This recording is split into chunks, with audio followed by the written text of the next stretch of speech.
you want it.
looks like.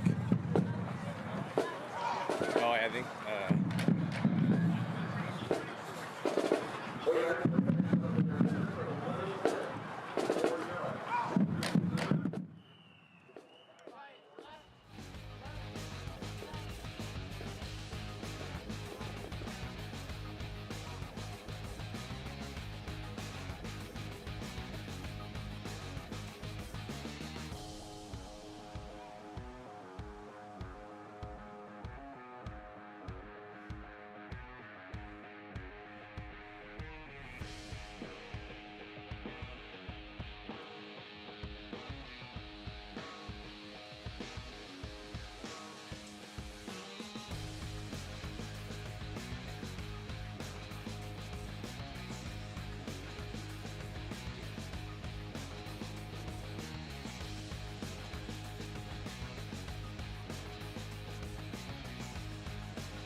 I got a shot for you on two, too.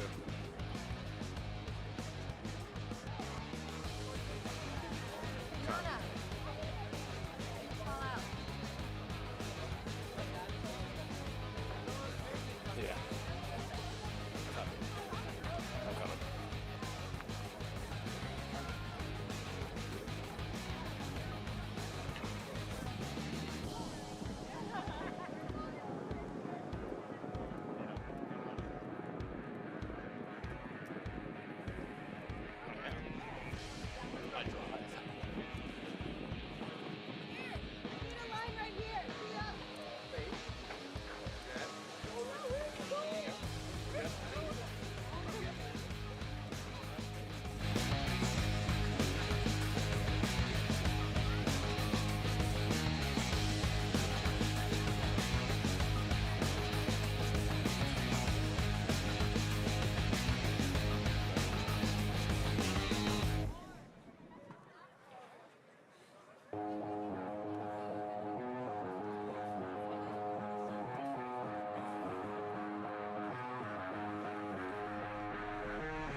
He enjoys the violin and the clarinet, competing in softball, volleyball, shopping, hanging out with friends and her boyfriend, traveling and building Legos. After high school, wants to major in nursing and become a pediatric nurse. She loves helping those in need. Also, a great experience with taking care of kids.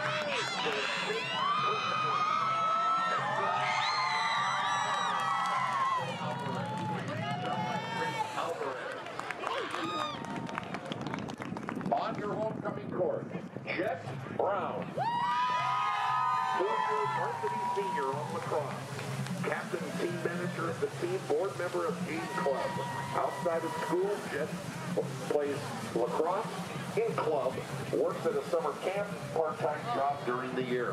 Her hobbies include playing lacrosse, watching Modern Family, working out, plans to go to college and major in communications or public relations, and she will play lacrosse at Chapman University.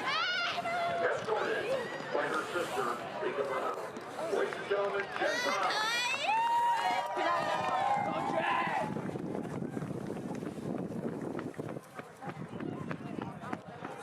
On your homecoming court, Mania Dumas.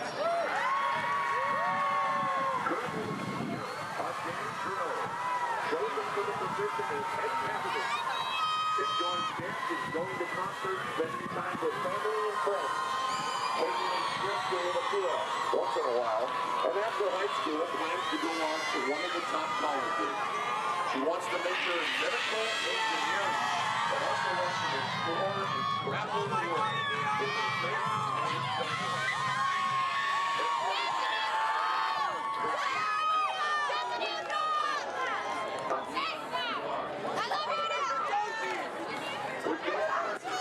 Introducing Destiny Heavenly Estrada.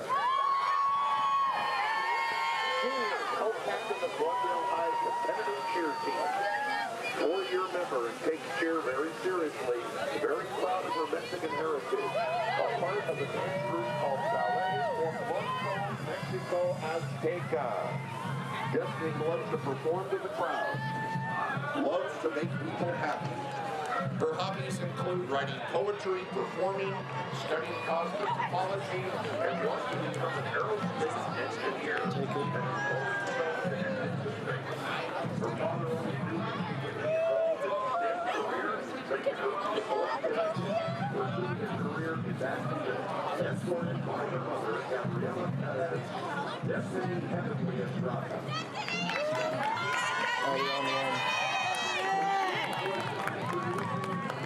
Round one.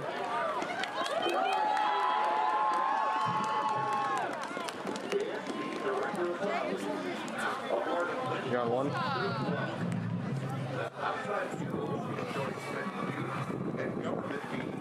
Volunteering and working at her favorite coffee shop.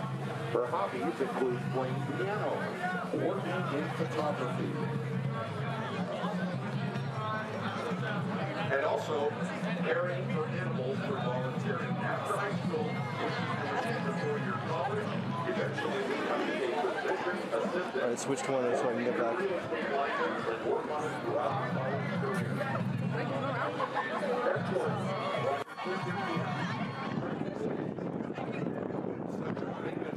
In their life. Ladies and gentlemen, McKinley Gray. On your court, Husband Gregorian. Glendale High School. Been a part of the team for 4 years. Now the co-captain of the drill. Charge of varsity prom. All contemporary club.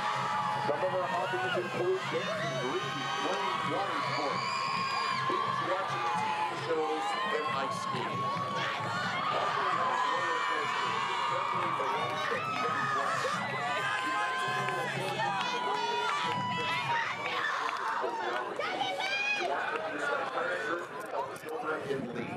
Tonight, escorted by our proud mother, Linda Magovia. Up next, Rick Williams.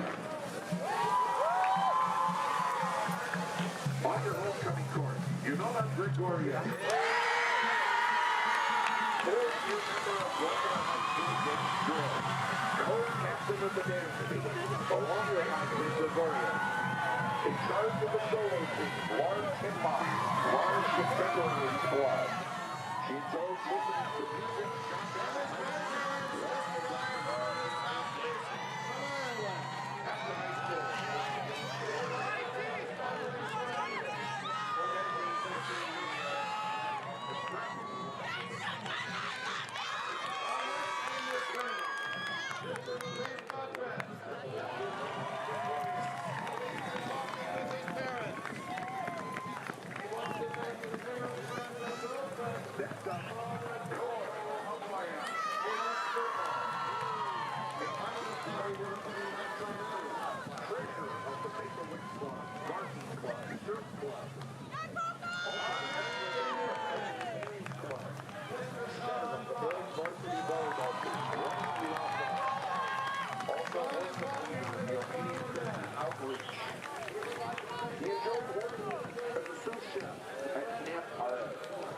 where he dedicates his time serving God's kingdom. He enjoys going to the gym, spending time with family and friends. Our next senior prince, Mr. Brian Almeida.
Going out with friends, Spend time with family.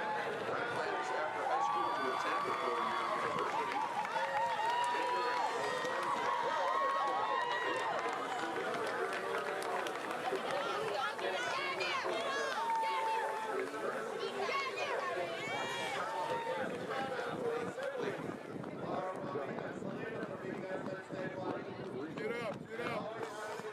next on your court.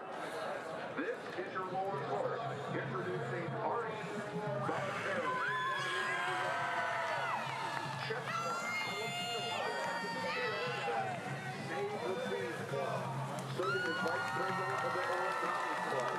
Both young and outside of school, a member of technical theater staff for the Glendale Performing Arts Center. Captain girls JV volleyball team. Recently moved up to varsity for the CIF playoffs.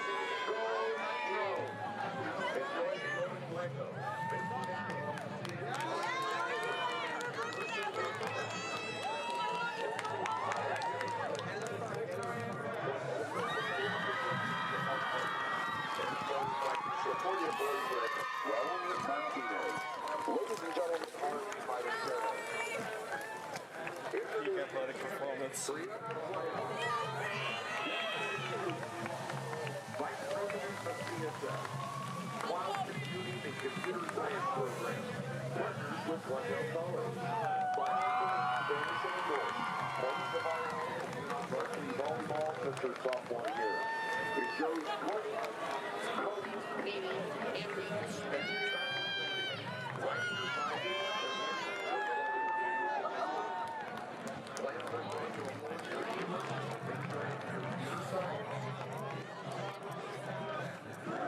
And enjoys that because she wants to better the world technologically. That's joined by her boyfriend, Joseph Caballero. Continuing, of course,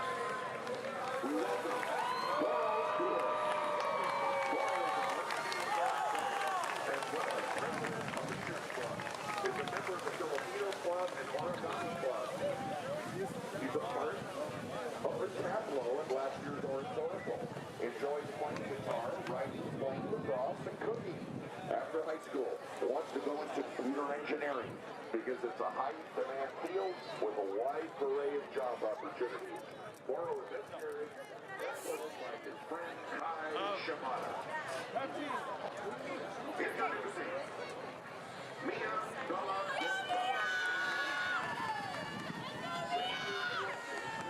president of the book club, creative writing club, director of fundraising for chess club, the treasurer for Project Warm, and secretary for NHS.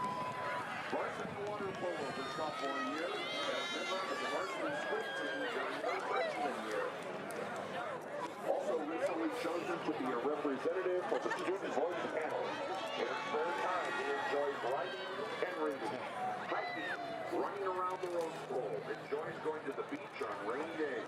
After high school, plans to attend a four-year university, major in either criminal justice or psychology, in hopes of becoming a criminal defense attorney, escorted by her boyfriend, Jack Allen. Ladies and gentlemen, introducing Alex Bonuelos. Always been filled with a variety of passions and interests, from track and field to art and music. Thank you. Last week, we lost a beloved member of Hoover family. His Part of the name is basketball program enjoys playing Hoover High basketball, School, listening to music, going out with friends, spending time with His role family. with our team for the last 20 years.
scoreboard is wrong. 3rd down and 10.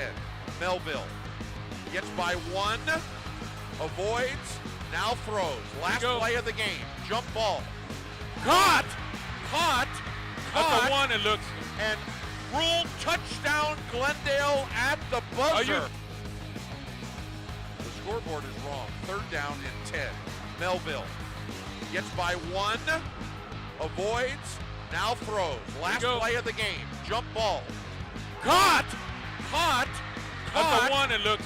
And ruled touchdown Glendale at the buzzer. The scoreboard is wrong. 3rd down and 10.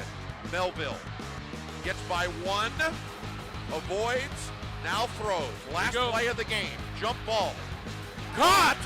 At the 1, it looks. And ruled touchdown Glendale at the buzzer.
Well, ladies and gentlemen, coming up in just a few moments, it's Glendale High School versus Hoover High School. The Battle of the Bell. Homecoming, live on SoCal College Sports.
That's Alex. On close. Look in the middle. Steady plays. You can tackle him and the ball, all right? You guys, you can cross all rivalry, all right? I get it. You guys know each other. Everything's great. You guys have grown up with each other. That's great tonight. We're having big sports this year. We don't want to have to get into it, all right? Black talking red, black talking black. We don't have any problem, all right? Have a good game, all right? I'm going to that's tails. That's your heads. Tails. I'm going to put it in here and let it go. He called tails, Alex.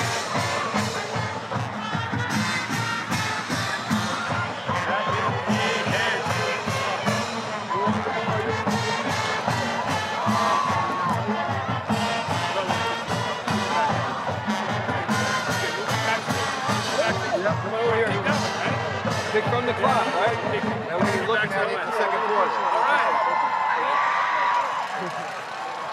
And there's the co-captains, are at the midfield stripe for the ceremonial coin toss. Glendale will receive the opening kickoff.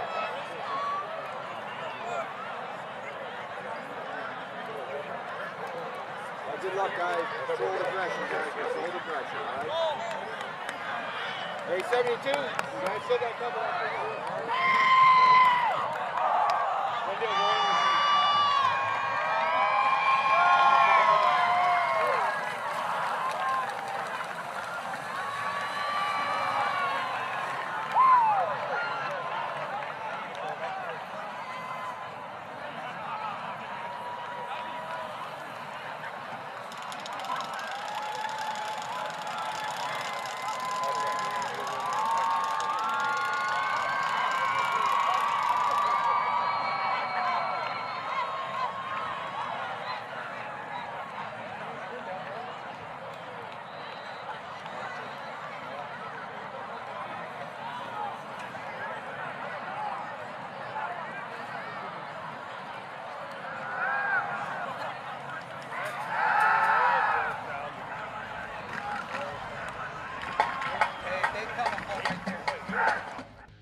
Good evening, ladies and gentlemen, from Moyes Field on the campus of Glendale High School. My name is Bill LeClaire. My day job, I teach math at Hoover High School. And I have the pleasure of being accompanied by Edgar Stepanian. and his day job, he teaches social science at Hoover High School. And he's a distinguished Hoover alum. And not only that, today is his birthday. Thank you, Mr. LeClaire. And we are privileged to bring you the 92nd renewal of the Battle for the Bell, the football game between the Nitros of Glendale High and the Tornadoes of Hoover High School. The overall series after 91 meetings stands 53 wins for Glendale, 36 for Hoover, and there have been 2 ties.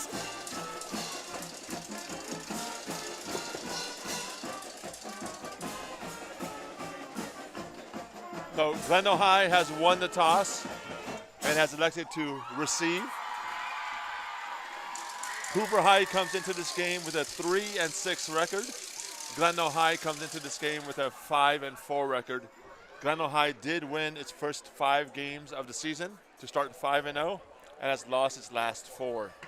Hoover comes into this game with a 1-game loss. They lost last week. Won the previous week in a thriller. Now, those of you who know or who saw last year's game. We don't want to remember. Oh, Glendale High does. Glendale High does. Glendale High won last year's game. Oh, please. I believe show it. Highlight. Glendale High. As painful as it is. Glendale High won that. Here we go. Last year's game on a Hail Mary evades the sack, throws a 43-yard bomb, and the best athlete on the field catches it, touchdown. Let's just say there was tears, a lot of tears for the Hoover High School. Including yours truly. Including Mr. McLean next to me. An unbelievable ending. Now, we're going to do a national anthem, and then we'll get back to you guys.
So, Mr. McClear, Hoover High is upset about what happened last year. Glendale High is upset is an understatement. Glendale High is upset about what happened last night. Last night, Hoover High School had a night rally, and Hoover High's assistant coach, Coach Bartram, predicted that Hoover would win 47-3. As you saw on the screen, the Glendale High ASB made a giant poster saying 47-3 with 3 question marks. I saw the 47-3 sign, as Dr. Stepp, and wondered what the reference was. Now I know. As Michael Jordan said, Glendale High took it personally. Well, I was not at the night rally last night because I had the pleasure of enjoying the company of my grandson. So I had a chance, Mr. LeClaire, to talk to both coaches before the game, just to talk a little bit about strategy. And then one of the first questions I asked them is, who is the best athlete on the field? Because I have been around this game for 25 years, and I've learned in this game. Here we go with the kickoff, ladies and gentlemen. Daniel Bainham kicks off. Austin Aldretti returns the kickoff for GHS out across the 20. The Nitros will take over 1st and 10 at about what looks to be their own 21-yard line. So the player to watch for Glendale High School is number 9, Kyle Robertson. I asked both coaches who is the best player on the field, because usually in this game, the team that has the best player on the field or best athlete on the field usually wins. Kyle Robertson is a sophomore transfer from Loyola High School. I'm told is the best athlete on the field. We'll see what he does tonight. 1st and 10 Nitros at their own 24.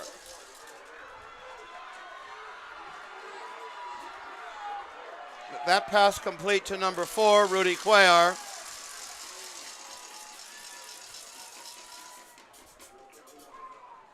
I have to get used to looking around the TV screen, ladies and gentlemen. I would rather look at the field. That's a 12-yard gain. 1st down at the 35-yard line for Glendale High School.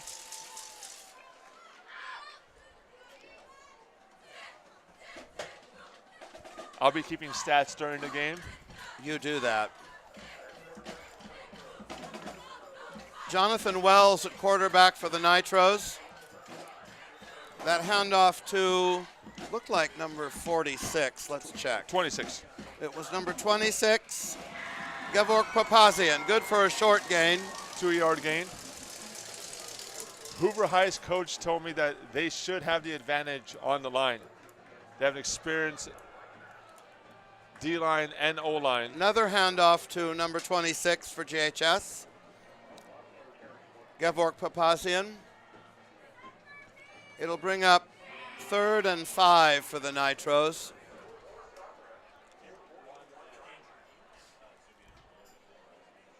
Third and 5 for the Nitros from their own 41.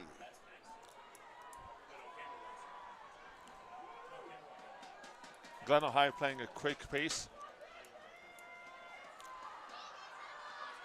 Stopped. Another handoff. Roberto Zagara, number 44 for Hoover, ready for that handoff. That play good for no gain at best, perhaps a Nitro loss. So my question about Glendale High playing a quick pace, a lot of these kids go 2 ways. They play both offense and defense. I wonder if Glendale High could keep up that pace. Well, we'll have to see, won't we? 4th and 3 for the Nitros from their own 43.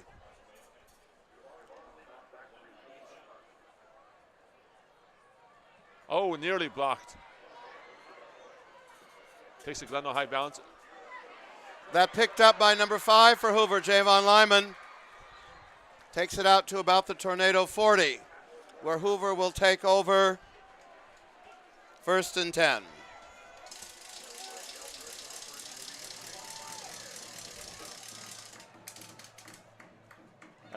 At their own 39-yard line.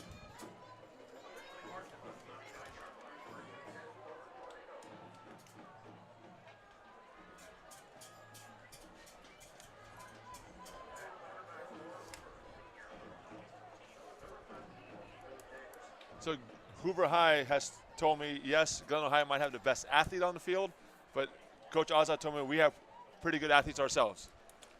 We do. Ethan Davis at quarterback for Hoover. That handoff to Ryan O. He crosses midfield, takes that ball inside the Nitro 45. There is a flag on the play.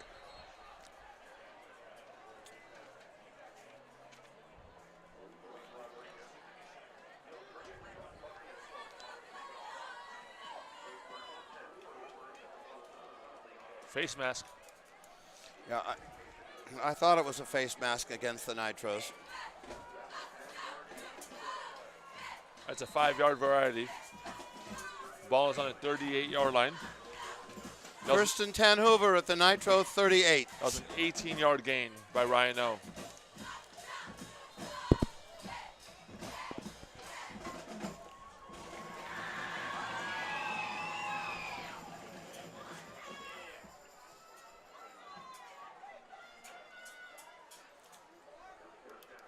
Ethan Davis hands that ball off to Javon Lyman. Finds a hole up the middle inside the Nitro 25. That good for about a 14-yard gain and a Tornado 1st down.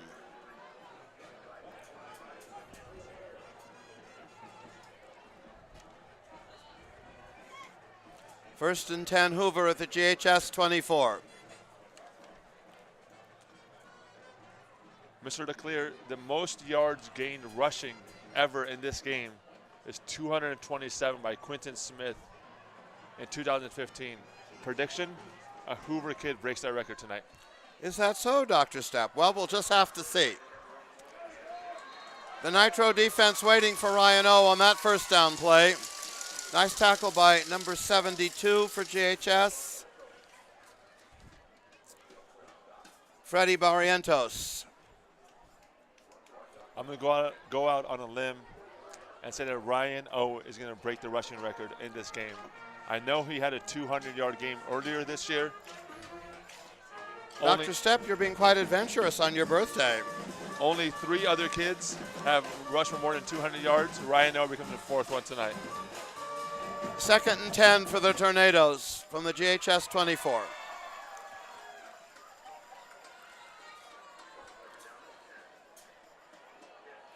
Ethan Davis pitches to number 2, Joseph DeZone. Reversing his field And tackled by number 9, Dr. Stepp's aforementioned Mr. Kyle Robertson.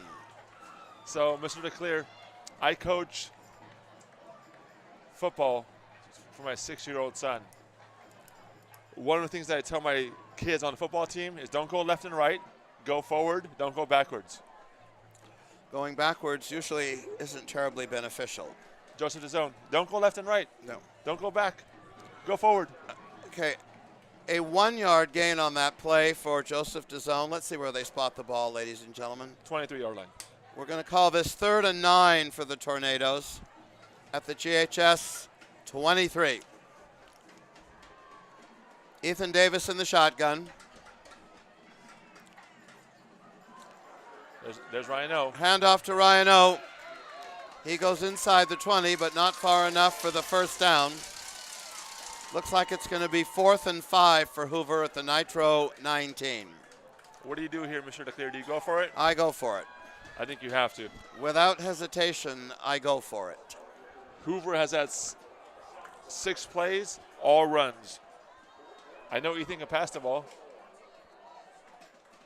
Well, having attended every Hoover game this year, yes, the Tornadoes can pass the ball.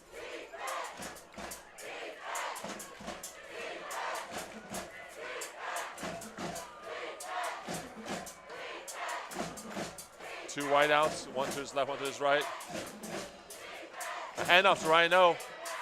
He is really close. And Ryan may have that first down. He may be short. They needed to get to the 14. Glendale High is saying he didn't get it. He's just about to the 14. Are they giving it to him? Or are they going to measure? Oh, they did not give it to him.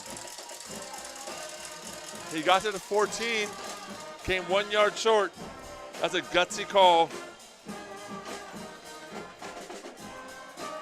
The ball is marked at the 14. Well, it's a little closer to the 15.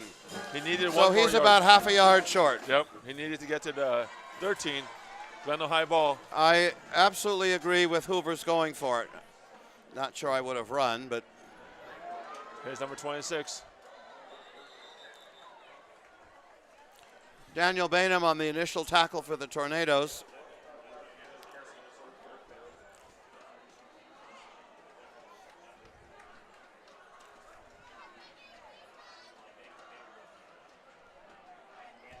Six-yard gain for GHS. Yeah, you're right, 6-yard gain. 2nd and 4 for Glendale. Another run, another stop. And a great stop on that one by number 71 for Hoover, Mr. Jonathan Manukian. He survived my integrated Math 2 class last year. That was a 2-yard loss. So the Nitros are looking at about 3rd and 6. We're at the 19, about 3rd, and it's a 3rd and a long 5. I'm still waiting for them to give the ball to Mr. Robertson. He has not touched the ball yet on offense. Their coach told me that he would. Lots of pressure on the quarterback. Oh, good escape. Gets a first down, converts the first down. That pass complete to number 2. I think it was number 2, let's look. It was. To number 2, Austin Aldrete. Good for a Nitro first down. 9-yard gain. 1st and 10 GHS at its own 28.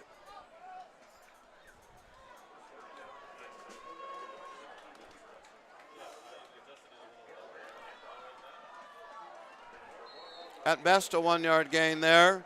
That tackle by number 51 for Hoover. Armin Tavmasian. Ball's on the 30-yard line. 2nd and 9 on the screen.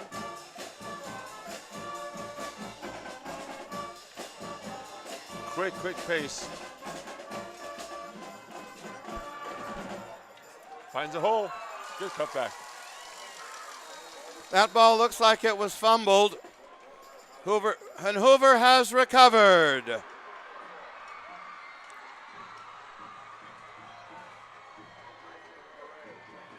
Who knocked that out?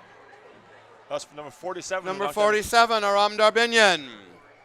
Knocked that one out for the Tornadoes. First and 10, Hoover at the Nitro 37.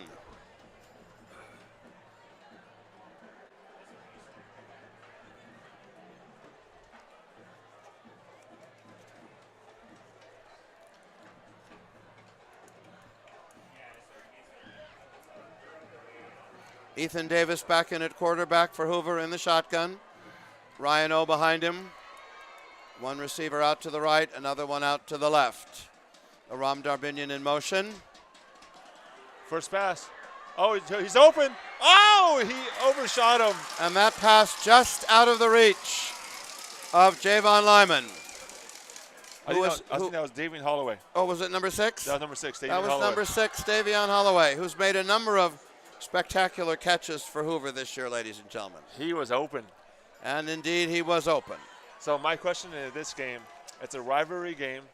You're playing in front of the biggest crowd that you are playing in front of the entire year. How nervous are some of these kids? Because they're kids. They're 16, 17 years old. And Ethan can make that pass. So for him to overshoot it,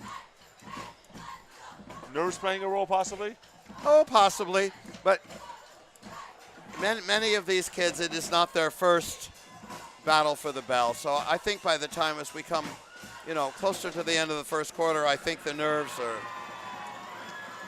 That pass out in the flat to number 2, Joseph DeZone. Oh, they flag? Out of bounds at the 30.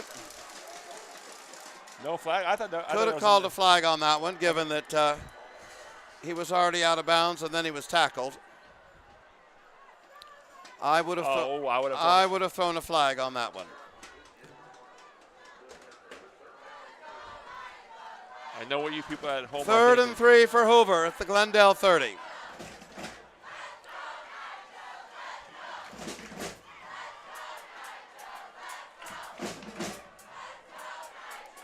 The second opportunity that Hoover has had on third down. They failed the first time. You give the ball to Ryan O right here. You gain 3 yards. Quick dive. Nope. Oh, he's open. Oh, he caught it. Buffalo, he caught it. That pass to number 10, Joel Howdeggy into the end zone Touchdown, Hoover. for a Hoover touchdown. A 30-yard touchdown pass from Ethan Davis to Joel Howdeggy. I got to give up my coaching career. You may have to. Probably need to, and I'm the offensive coordinator on my team. Hoover draws first blood, ladies and gentlemen. Daniel Bainham in to try the extra point out of the hold of number 8, Nicholas Paravas. I thought you play conservative. You give the ball to Ryan O. He gets a first down. Great call by the Tornadoes. And that ball is down. That kick is up. That kick is good. 3 minutes and 26 seconds left in the first quarter, ladies and gentlemen. Hoover 7, Glendale 0.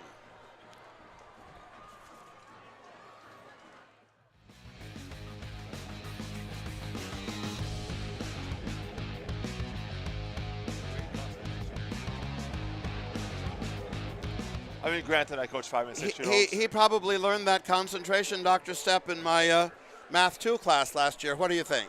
Absolutely. Don't you think he would have? Did he pass? Did he pass? Yes, he did. Okay, good. Then he did. Yes, he did.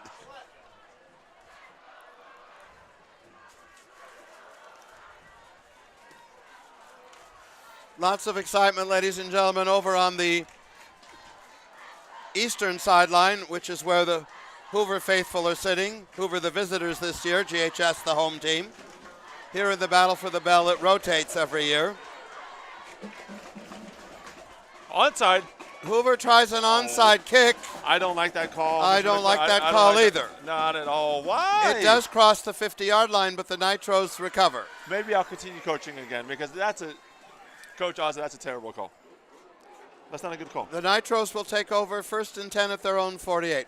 Dr. Stepp, I would agree with you. After taking a 7-0 lead, why would you give the opposition the ball just about at midfield? Glendale High is struggling moving the ball. Right, and Hoover really had no opportunity to recover that onside None. kick. Not a good call. And now they're in Hoover territory for the first time. That tackle again by number 71, Jonathan Manukian for the Tornadoes. I did not see who carried the ball for the Nitros on that play. Number 26, 6-yard gain. Number 26, Gevork Papazian. He's had 8 carries for 26 yards. 2nd and 4 for the Nitros.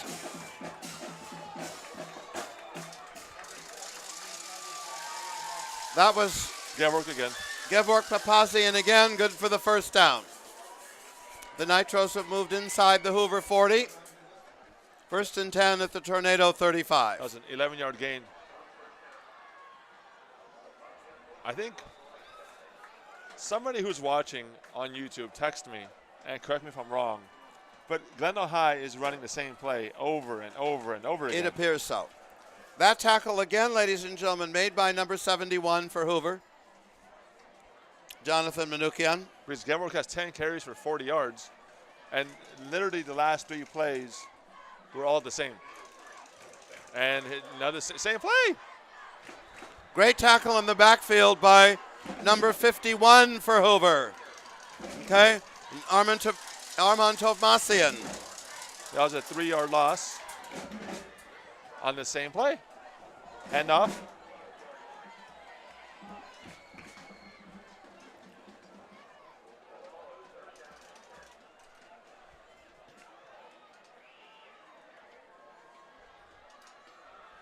It's number 24. Ooh, wow. Great tackle there by number 5 for Hoover, Javon Lyman.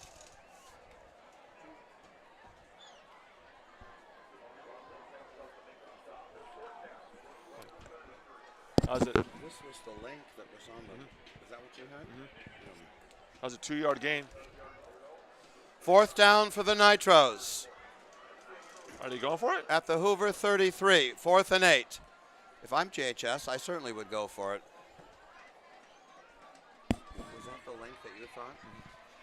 Yep. Yeah. Oh, wow. That pass goes backwards, That's a run. and the Tornadoes hold. Hoover will take over on downs.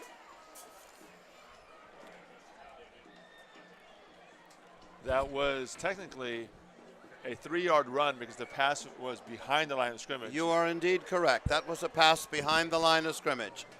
The Hoover defense holds. The Hoover defense picking up, ladies and gentlemen, where it left off last week against Viewpoint High out in Calabasas. The Tornadoes fell behind 21-0, were but down 21-6 at the half, and shut out Viewpoint in the second half. Unfortunately for the Tornadoes, they can only muster 1 touchdown and lost 21-13. So Glendale High has run 15 plays and gained 62 yards. 1st and 10, Hoover at its own 30. 4 yards. Ethan Davis in the shotgun. Handoff up the middle to Ryan O. Ryan O. Good for a 5-yard gain. Oh, 4-yard gain. 4-yard gain to the 34. 2nd and 6, Hoover. Ryan with 5 carries for 31 yards. We got a whole lot of young men, Dr. Stepp, on this football team who have survived having Mr. LeClaire for Math 2. The way Ryan runs, I feel like he's going to break a run. Well, he has several times this year. Let's see what happens. 2nd and 6, Tornadoes. There's Ryan. There's Ryan. Is he going to break a run right here? There you He go. crosses the 50 into Nitro territory. Down to the Nitro 47. That was good for about a 23-yard gain. No, 18-yard gain. 18 or 19 yards. They mark it at the 48. Ryan. That, ladies and gentlemen, will be the last play of the first quarter. After 1 here at Moyes Field.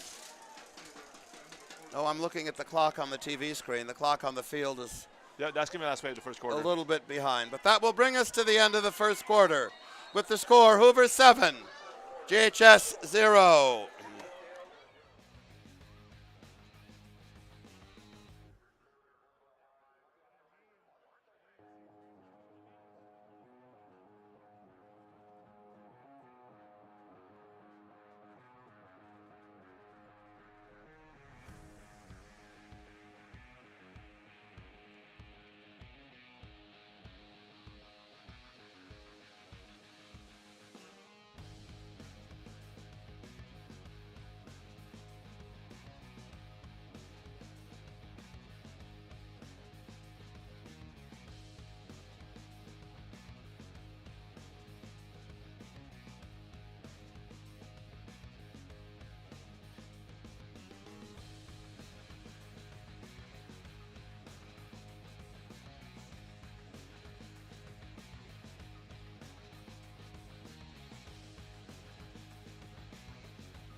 Okay, here we go, ladies and gentlemen. First play of the second quarter. 1st and 10, Tornadoes at the Nitro 48.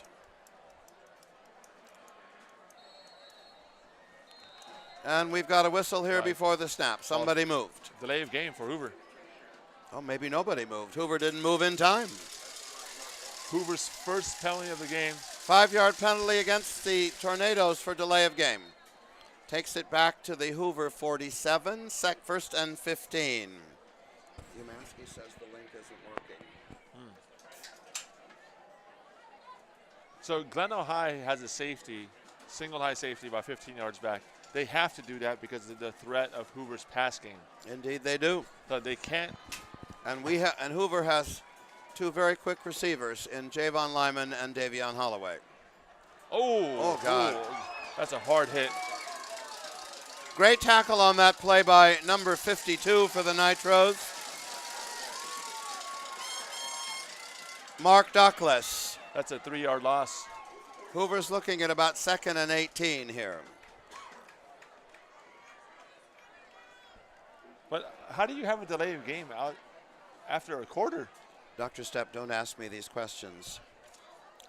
You got to be prepared. You got to go out there. Am I disagreeing with you? No. Not in the slightest. 2nd and 17 for Hoover from its own 44.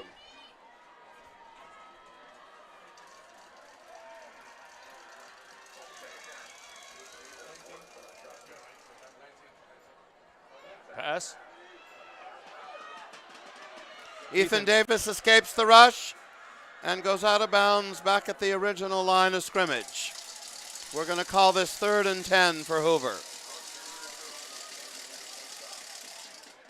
Ethan Davis is known for that. He knows how to escape a rush. He's quick. I know sometimes coaches want him to get rid of the ball a little quicker.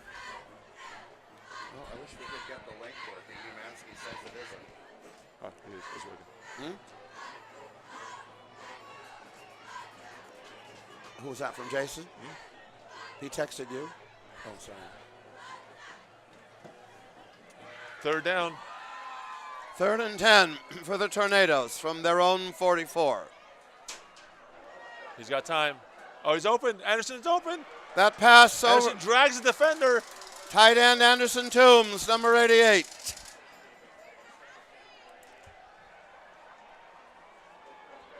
I first met Anderson.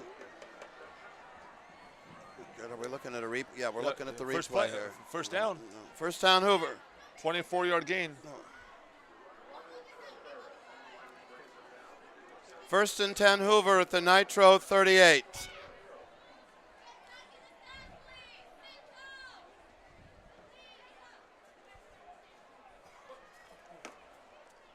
Mr. Leclerc. My kids are watching. Micah and Hope. Are Micah and Hope watching? My wife just told me they're watching. I'm excited. I don't believe my 7-year-old grandson is. You can tell from this, ladies and gentlemen, that there's a significant age difference between me and Dr. Ryan Stepp. O. Rhino around the left side. Out of bounds, it looks like, at about the 34. I am Micah's football coach. We have a game in 2 days at 9 a.m. in the morning, flag football. I remember those 9 a.m. Saturday mornings, Dr. Stepp. Oh, they're glorious. That's why I let my children raise my grandchildren now. They are glorious. Hope wants to play. Hope is only 3 years old, but she wants to play. When we go to practice, she wants to play defense next to Micah. Oh, it's so much fun. 2nd and 5 for the Tornadoes at the Nitro 34. Ethan Davis in the shotgun. Aram Darbinian in motion. Ryan O in the backfield. Ethan back to pass. Rolling out to his right. Oh, floats it. Floats it over. Intended for Aram Darbinian. He was looking for a flag. He's not going to get one. When a pass is incomplete, is there a receiver never not looking for a flag? Dr. Stepp, I would agree with you. Every incomplete pass, there's a flag. The receiving team is looking for a flag. Their fans are yelling for a flag. 3rd and 5 for Hoover.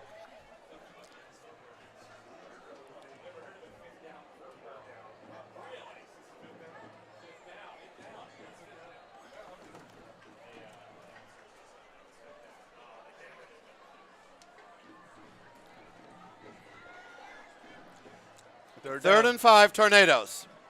Ethan back to pass. Oh, Not sure for whom that was intended. I will be honest, Dr. Stepp. I would have run on I that see a flag play. on the play. Personal foul, roughing the passer. Is it roughing the passer, Roughing the passer against for the Nitros? automatic first down. That's a break for the Tornadoes on 3rd and 5.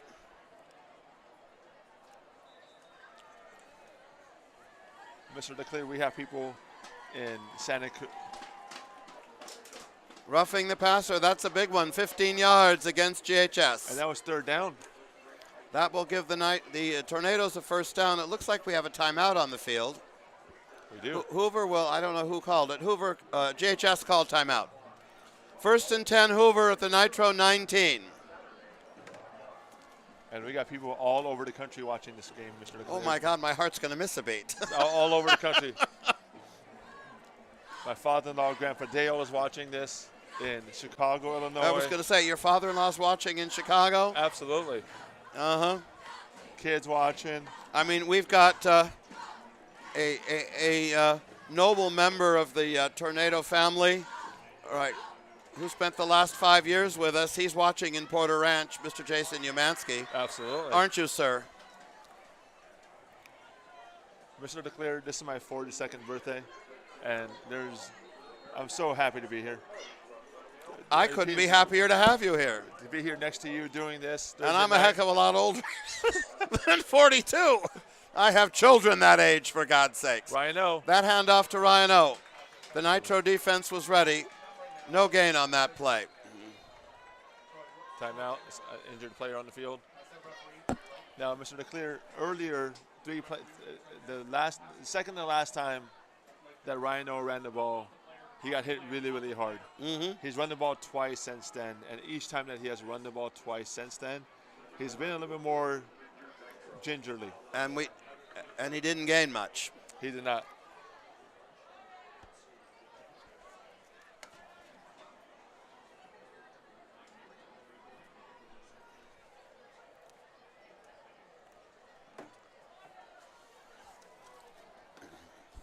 You're welcome, Mr. Umansky.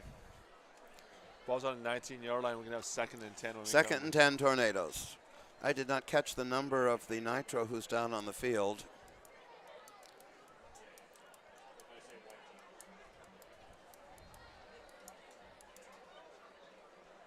So just in case you're wondering, the last time that Hoover won this game was in 2017. It's been 6 years since the last time Hoover won this game. Of course, we have to remember that that may be the case, but of course, for 3 years, in 2018, 19, and 20, the game was not played. Correct.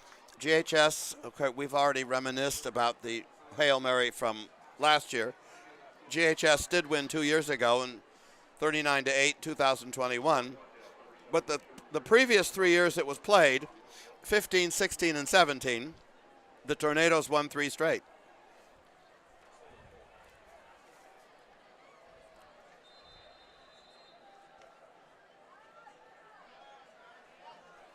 Second and 10 at the 19-yard line. Anderson catches it. He's a big dude. That pass over the middle to Anderson Toombs, our tight end. He takes that ball inside the 5-yard line. It'll be 1st and goal, Tornadoes. At the 3-yard line. That's a 16-yard gain.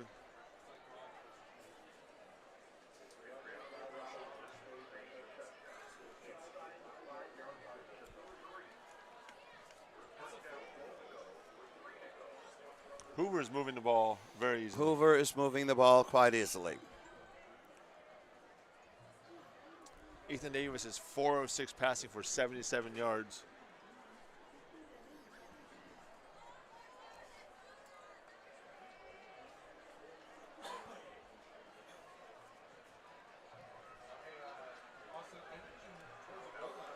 First and goal, Hoover at the 3. Oh, somebody moved on the Hoover sideline. Somebody. Was there a flag? Yeah, there is a flag. False start for Hoover. That's by number 47. He got a little too excited.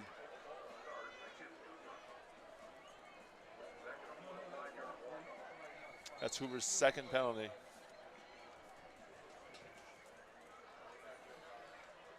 Ball's on the 8-yard line. Okay, the Tornadoes, 5-yard penalty. Hoover will start again. First and goal from the 8. That's Hoover. Each team has 2 penalties. Now remember the big penalty that Glendale High had on this drive. Roughing the passer. Roughing the passer, right. On a 3rd down incomplete pass.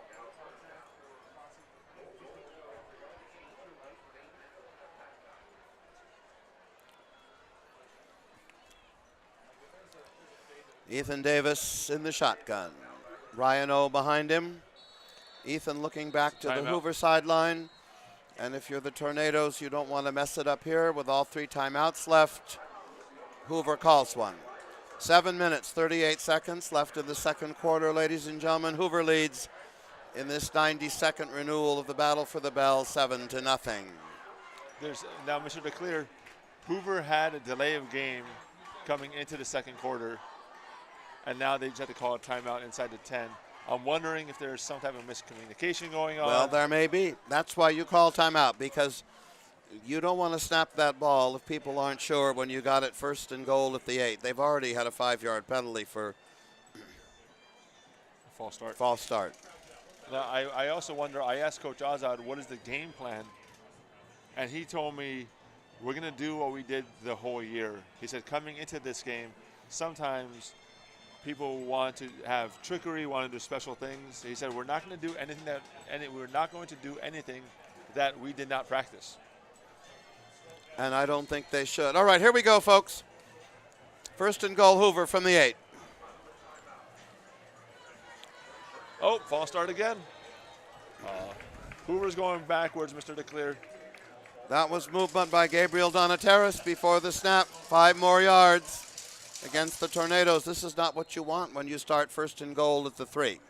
As I tell my kids on my football team, don't go backwards, go forwards. Hoover's going backwards. It's now first and goal at the 13.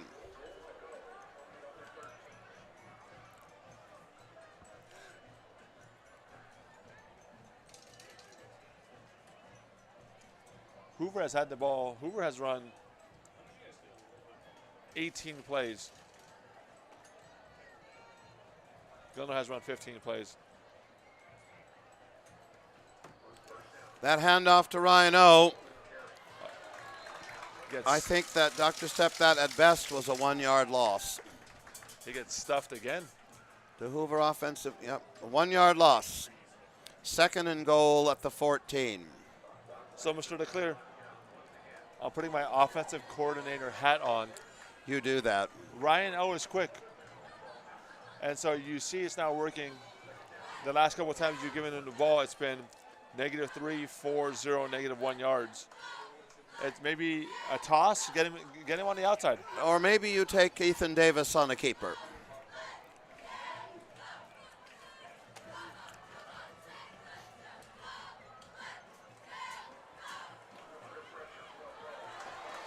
That pass over the middle intended for number 10, Joel Howdegi, a little bit high and falls incomplete. Ethan, you gotta set your feet, buddy. Third and goal. Jump pass. Yep, the feet weren't set. You gotta set your feet on that. Third and goal, Hoover at the 14. This is an opportunity the Tornadoes do not want to let slip away when you consider it was first and goal at the 3. You watched more Hoover football than I have this year, Mr. DeClear. Yes, sir. Does Bainham have the leg to kick yes. a 31-yard field goal from here? Yes, he does. Caught. Okay. That pass complete to the tight end, number 88, Anderson Toombs. Takes it down to about the 5-yard line, the 4-yard line. Let's see where they 5-yard line, 9-yard spot it. Fourth and goal at the 5. What do you do here, Mr. DeClear? If I'm Hoover, I would bring in number 12, Daniel Bainham, to kick a field goal. I agree. I say take the points. My buddy Eric McClanahan, has former quarterback at APU, always taught me, take the points early in the game. That's right. Take the points. But they're not listening to me. They're going to go for it. But now they call a timeout. Take the points. Making this a 2-possession game. Glendale High is struggling to Timeout, Hoover, their second one. Glendale High is struggling to move the ball. Yes, indeed they are. So if they're struggling to move the ball, take the points and make this a 2-possession game. Now, the last time I said something that they should do is give the ball to Ryan O. They end up scoring a touchdown. So what do I know? Well, you know a good deal, but you never know what we're going to do. All right, let's see here. 4th and goal for Hoover at the 5. This would be a 22-yard field goal. 6 minutes and 7 seconds left in the second quarter. You are correct. This would be a 22-yard field goal. That Bainham can And make. Daniel does indeed have the leg to do that. However, it looks as if the Tornadoes are going to disdain the field goal and go for it. Ethan Davis at quarterback. I was wrong before. This is a gutsy call. That one's not going to do it. Nope. You number 2 caught that pass. You got to take the points because here's why. Now Glendale High. I mean, that was how many? Let's see the ref spot the ball. That was a 2-yard loss. The ball appears to be at the 7. It does. That was a 2-yard loss. So now Glendale High, Mr. Momentum might be on Glendale High's side. They said, hey, we stopped them. And again, I'm perplexed at the play. At 4th and 5, you take a pass out into the flat to the short side of the field. I would have made a different call. What number? The Hoover defense was ready, ladies and gentlemen, for that one. Number 26 again. It looked like number 74, Roberto Zagara, on the tackle for Hoover. Number 26, Gevork Papazian on that carry for GHS. Let's see where they spot the ball. 7-yard line. No gain. No gain. 2nd and 10. 2nd and 10 for the Nitros. I mean, I guess if you're Hoover, you say, hey, Glendale High is barely moving the ball, so we'll just stop them. I still would kick a field goal. Broken play. I'm not sure it was broken. I think that was intentional. Quarterback keeper by number 12 for GHS, Jonathan Wells, takes that ball. I don't think it was. That was the call. Around the left side. Ball is on to the 16. That was a 9-yard We're gain. going to call that 3rd and 1 for GHS from its own 16. 9-yard gain. As we go under 5 minutes left in the first half. So, was the Glendale High coach lying to me? Because he told me we're going to try to get the ball to Kyle Robertson, number 9. You see him on the screen. He was running into the sideline. So you say we're going to give the ball to Kyle Robertson. He's the best athlete on the field. Usually the best athlete on the field usually wins this game. And Kyle hasn't touched the ball yet. No. And interestingly on that play, I don't know whether they didn't have enough men on the field or not, Hoover calls timeout. So the Tornadoes are now out of timeouts. Wow. GHS has 2 left. 3rd down. I don't care if it says 3rd and 2. I think it's 3rd. I think it is 3rd and 2. It looks like the down marker is at the 18. 3rd and 2 for GHS from its own 16-yard line. Flag. And there's the flag. False start. And it's going to be against the Nitros. False start. I think these are silly mistakes. You called a timeout. I agree. Somebody just texted Mr. Leclerc and said, I would have kicked a field goal too. Always take the points. Always take the points. We agree with you, Mrs. Lewis. Thank you for your text. 5-yard penalty against the Nitros. 3rd and 7 for GHS from its own 11-yard line. Big play right here. Another flag down. Nope, they picked up the flag. The back judge threw a flag, then picked it up. The previous timeout was from Glendale High, so timeout by Hoover. This timeout. Now this timeout, according to the scoreboard, has been called by Glendale High. Regardless, ladies and gentlemen, we have just under 5 minutes left in the first half. Hoover is out of timeouts, and Glendale has 1 left. 3rd and 7 for the Nitros from their own 11-yard line.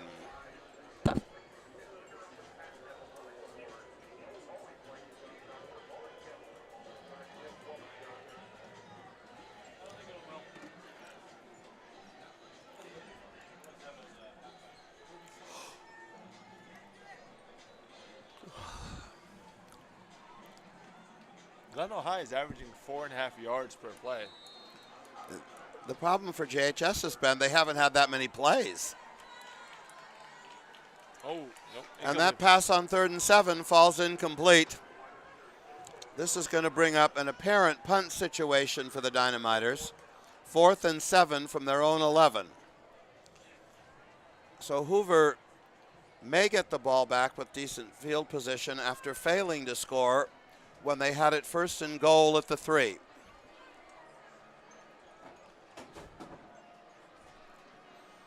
Don't worry, I wasn't in it.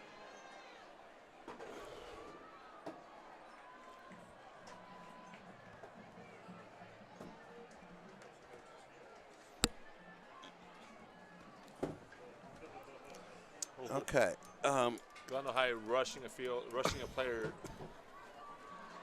Ooh, almost blocked again. The punt is away by JHS. Get away from it, Hoover. Right, okay, and it takes a nice nitro bounce, crosses the 50-yard line, and Hoover will start with very good position at its own 47-yard line.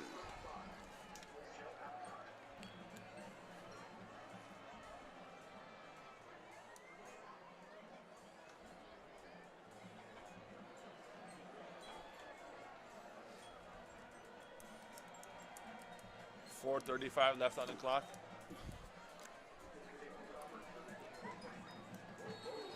If you hear the bands in the background, the bands are preparing for their halftime show. The halftime show is extended. Halftime is extended to allow both bands to perform their shows. Okay, here we go. 1st and 10 Hoover. Zone 47, 4:35 left in the first half. Ethan Davis at quarterback, an empty backfield. Hoover does not have to rush too much because Hoover gets the ball to start the second half. That's right. And we've got some confusion here on the field as to what's going to happen next.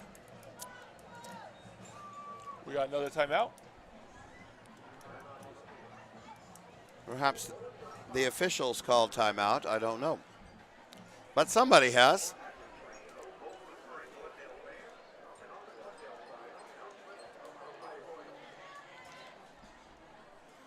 It appears that,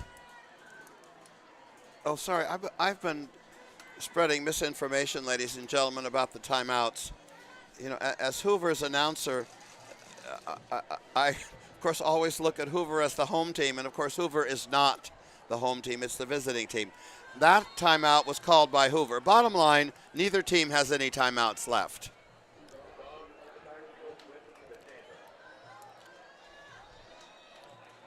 Another flag? Flag on the play. Oh, that's Hoover's 4th penalty of the half. Fourth penalty of the quarter. They came into the second quarter with no penalties. Now they have 4 penalties for 20 yards and silly penalties as well. Silly penalties. Another 5 yards.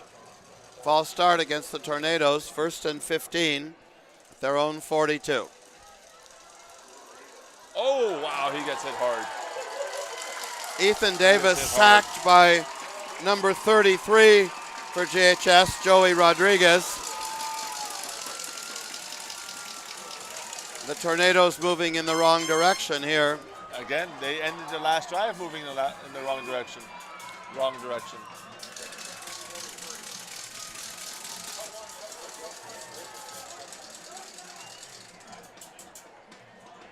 Ethan gives a thumbs up. We're going to give a second and a bunch here.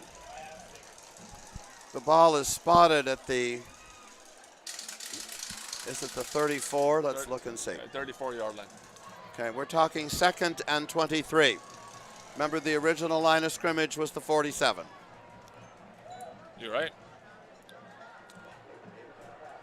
No one's open. Ethan Davis around the He's right got room. side. He's got room to run, goes out of bounds, gets it back to almost the original line of scrimmage. Oh, clock is still running. He stepped out of bounds. The refs didn't say, why is the clock still running? He stepped out of bounds. He gained 11 yards on that. But the clock should not be running because he's clearly stepped out of bounds. Oh. 3rd and 11 for, well, I would call it 3rd and 12. Hoover has the ball just across its own 45. 3rd and 12.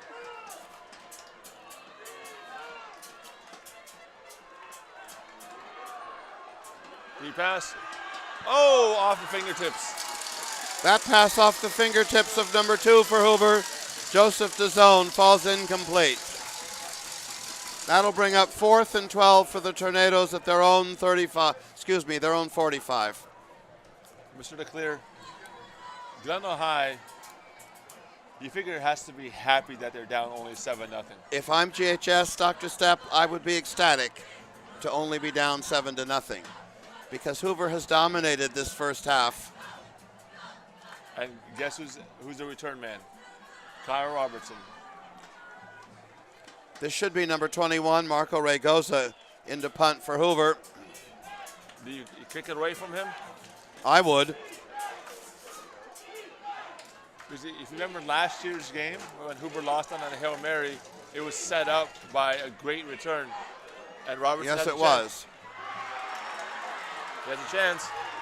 On the sideline. Oh, he's quick.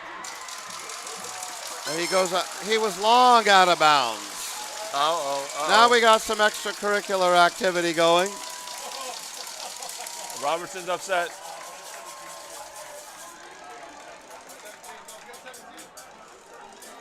He went out of bounds long before that.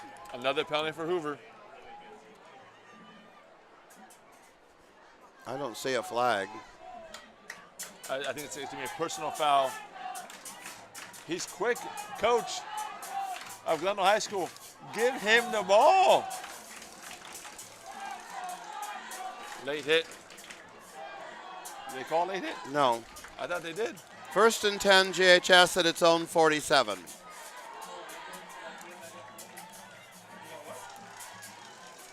I thought I saw a flag. There was a flag, wasn't there? Yeah.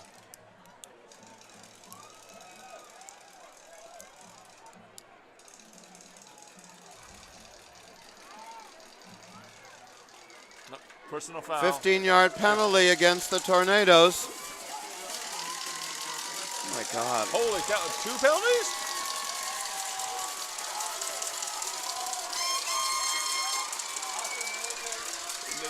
Looks like 2 15-yard penalties penalties? against Hoover.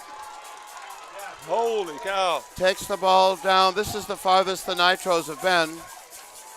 Down to the Hoover 23.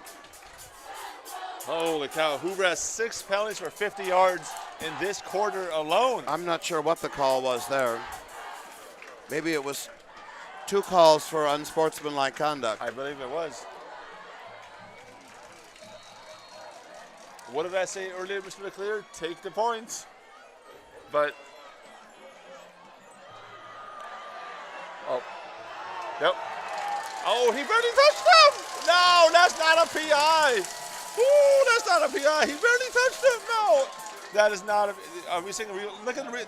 This is not a PI. Come on. Dr. Stepp, as you can tell, ladies and gentlemen, feels very strongly about this. Where's this? Where's the? However, no chance. I do believe that was an uncatchable ball. When the ball is uncatchable, pass interference cannot be called. No chance. Oh my goodness. Hoover is racking up the penalty yards, but now what are we doing? 7th penalty. They're gonna. No chance was that a PI. So I'm looking at the producers thinking, maybe. Ball's on. Half the distance to the goal on that penalty. 1st and 10, Glendale at the Hoover 12. Glendale hasn't had to run the play on offense, and they have the ball on the 13-yard line. That's correct. Holy cow. Spiro Salters told me before the game today, I don't think this game is going to be as exciting as last year's game. I don't know, Spiro. I think it might be.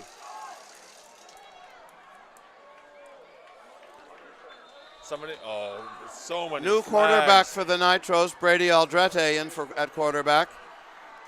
False start against Glendale. Move the ball back 5 yards. It'll be 1st and 15 for the Nitros.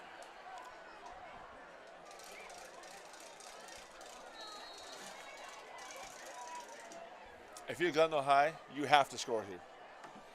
Well, You have to. I would agree with you. You have no idea how many more opportunities you're going to have to score, given what we've seen from Glendale High up to this point. You have the ball 1st and 10. And of course, Hoover has helped them down the field.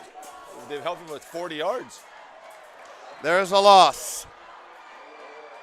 That tackle made by number 74, Roberto Zagara, and number 47, Aram Darbinian.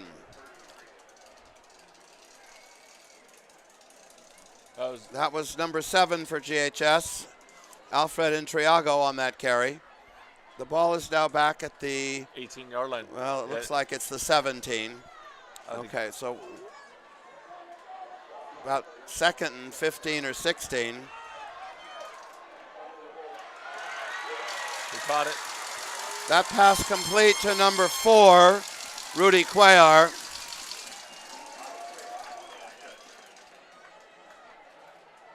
That was a 5-yard gain.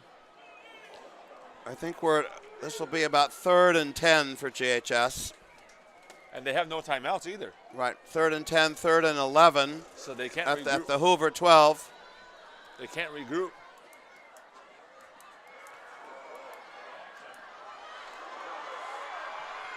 Intercepted. David Holloway. No! The referee rules that pass was not intercepted, that Davion Holloway, number 6, was out of bounds. He looked like he was in. We only need 1 foot in high school. Isn't that correct, Dr. Stepp? Like college. Where is it? Oh, this is such a great shot. He is. Oh, no, he's not in. He's out of bounds. That's a great shot. That's a great camera work right there. Right. 4th and 11 for the Nitros. And the Nitros are going to try a field goal, or at least they're going to set up for one. It's a 30-yard field goal. That was a great shot by our camera guys. Thank you, guys. Let's see who's attempting. The number 14, Patrick Caceres attempting, and it looks like it's good, ladies and gentlemen. No good. Short. It was short. Nope, but there's a flag. Roughing the kicker. Oh, please. Roughing the kicker. Personal foul. Roughing the kicker. On Hoover. Not roughing the kicker, roughing the holder. Holder, I'm sorry. By number 71, Jonathan Manukian. That is inexcusable. Particularly in the field goal was not good. Hoover's 8th penalty of the quarter. 8th. Ball's on the 7-yard line. Was that number 71? 8th penalty for 70 yards for Hoover. Hoover, you're beating yourself right now. Number 26. Nope. That play down to the 1-yard line. 6-yard gain.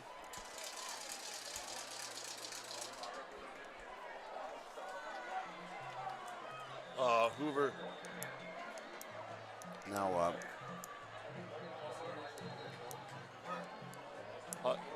The play was stopped by the officials. Offsides on Hoover.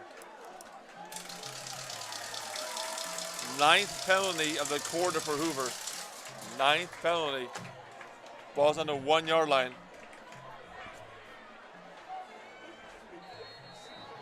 Nine penalties. Glendale High has 3 penalties. 2nd and goal for the Nitros at the 1.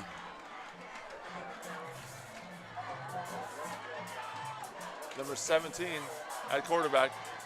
Little Eagle. Nope. Flag He doesn't down. get it. Touchdown, but there's a flag down. Number 17. Nope, not allowed to push in high school. That penalty is negated. Not allowed to push the player into the end zone. Did anybody push him? Penalty on that play, ladies and gentlemen, against the Nitros, negating the touchdown, moving the ball back to the 6-yard line. It's 2nd and 6 for GHS.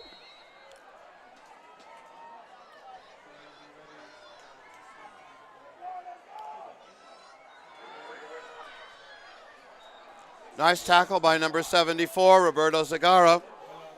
3rd and goal, GHS at the 5 as we approach 30 seconds left in the first half. GHS with no timeouts left. 3rd and goal at the 5. A pass. Oh, intercept! Oh, he's going! And that's intercepted Daniel Bainham by number 12, Oh Daniel Bainham. my gosh! All the way! And he's going all the way, ladies and gentlemen. 25, 20, 15, 10, 5, touchdown, no flags! Touchdown, Hoover! No flags! Intercepted by Daniel Bainham, just about 100 yards. Holy cow! And Daniel's grandparents are here from Ireland to watch that one, ladies and gentlemen. Cow. And there is stunned silence here on the Glendale side of the field. Daniel Bainham, 99-yard. Let's see that. Let's. Oh.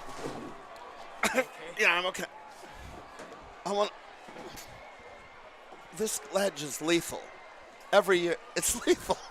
I want to. Holy cow! Let's see that replay again. I want to see where he intercepted that pass. He got it on. Oh my goodness. 99 yards. 99. No, holy Daniel Bainham. I don't know why they constructed this thing with this ledge here. And that same Mr. Bainham, ladies and gentlemen, in to try the point after. Goodness gracious sakes alive. Oh, I'm fine. I'm old, thank you. Out of the hold of Nicholas Paravas, and that kick is up. And after going 99 yards, Daniel Bainham puts that one through the uprights. 6 seconds left in the first half. Hoover 14, JHS 0.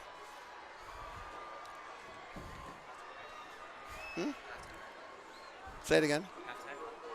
6 seconds, yeah.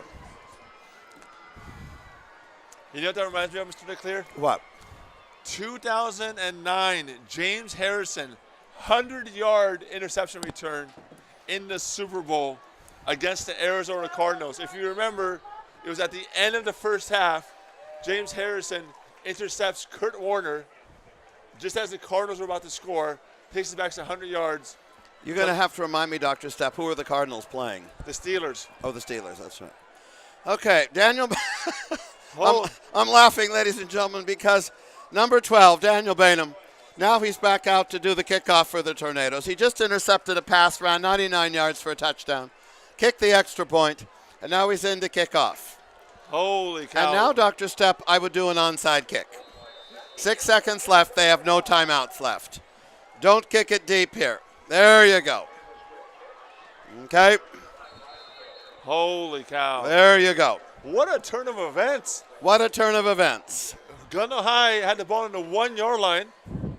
2nd and goal. 2nd and goal, you score a touchdown, it's 7-7. And Dr. Stepp, what was the penalty? Was it pushing? Was that the penalty? Yeah. The Bush push? The Bush push. Exactly, not allowed. Not allowed. Tell me you like these references to the Bush push. I don't like any reference to the Bush push. Devoted UCLA alum that I am, as Dr. Stepp knows. No. Holy cow. I don't need any reference to the football team at the University of Southern California. It was going to be 7-7. Yes, it was. It was going to be. Okay, here's GHS. One last play. They're taking a knee. It was going to be 7-7. And Daniel Bainham. Start the clock, folks. Glendale High is in shock. They don't want to start the clock. There is the half, ladies and gentlemen. Hoover 14, GHS nothing. Mr. McLeod, I'm sorry, I'm still in shock. I do. It was going to be 7-7, a brand new ball game in the second half. Glendale High had all the momentum, and you figure they're going to score a touchdown. They're going to have all the momentum coming into the second half. Are we off? Are we off, Mike? Thank you. Oh, we're. Oh, sorry, guys. Forgive us. Forgive us. Ladies and gentlemen, we thought we were off mic. You know, we're just amateurs at this TV stuff, you know. I'm too excited. Ladies and gentlemen, enjoy the halftime show. We'll see you in the second half.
Welcome, ladies and gentlemen, step right up and welcome to the Cirque de Lune. I guarantee this is a show you will never forget.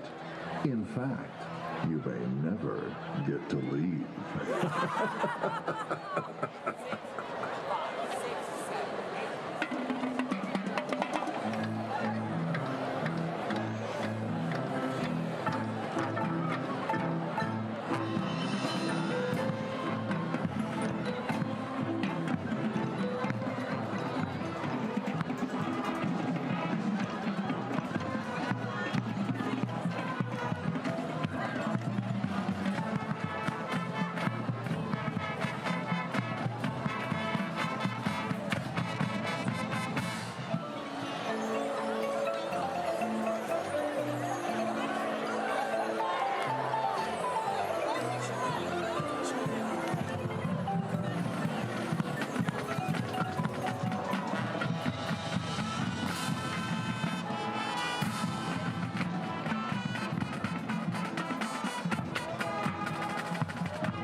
We can see into your future. Be wary, my friend. You may not like what you see.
I need help getting down. Come on, get down.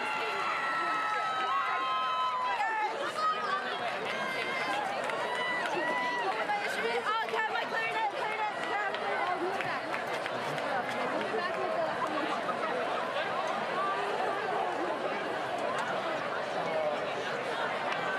Excuse us. Excuse us. Sir. Cameraman, sir. Excuse me, you need to move.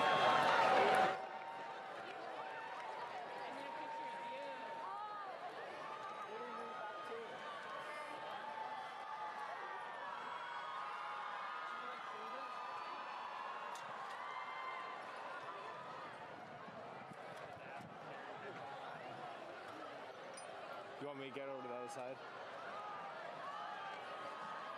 Alright. Yeah, copy.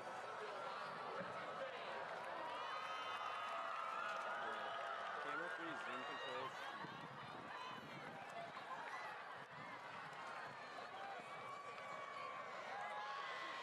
Do you want me staying on the side or do you want me to cross the field?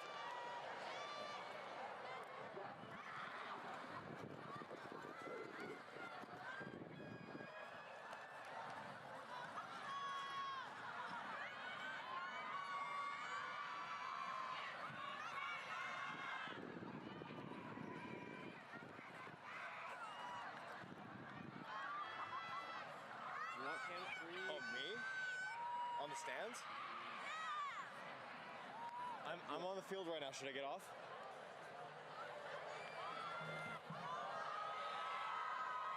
And what do you want from me for this?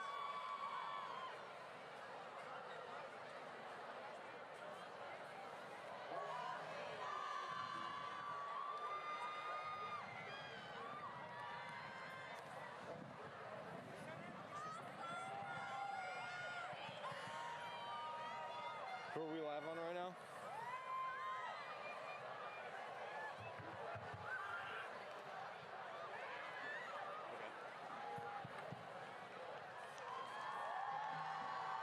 Okay, in the band.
The votes and the winners will be announced in alphabetical order.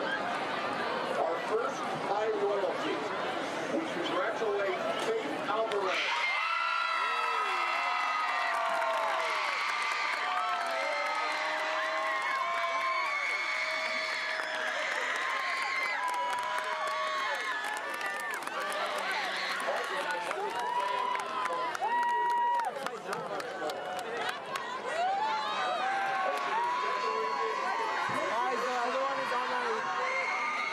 Oh yeah, she already got her crown.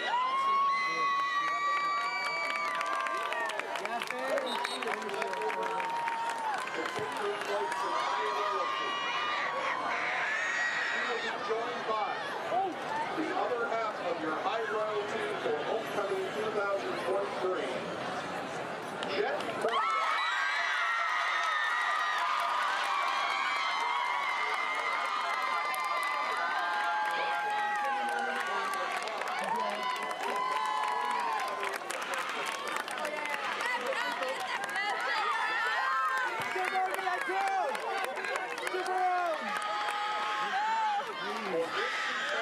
I know.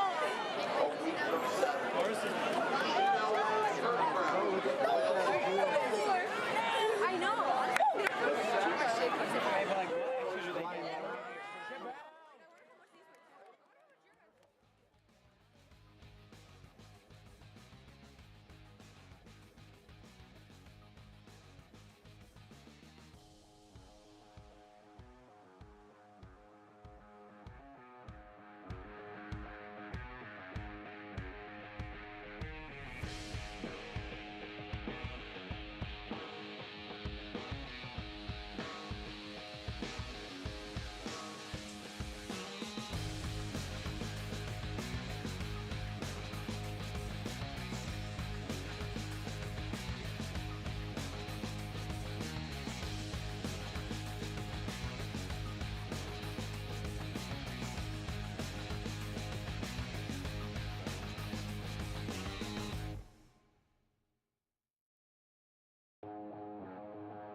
Okay, ladies and gentlemen, here we go. GHS second half kickoff. And that kickoff goes out of bounds, resulting in a penalty against the Nitros. Hoover will take over first and 10 at its own 35-yard line.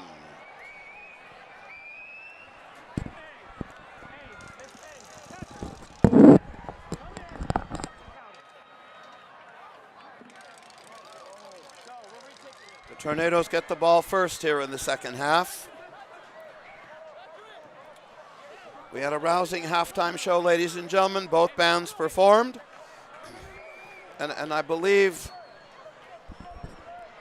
The Glendale homecoming king and queen were crowned.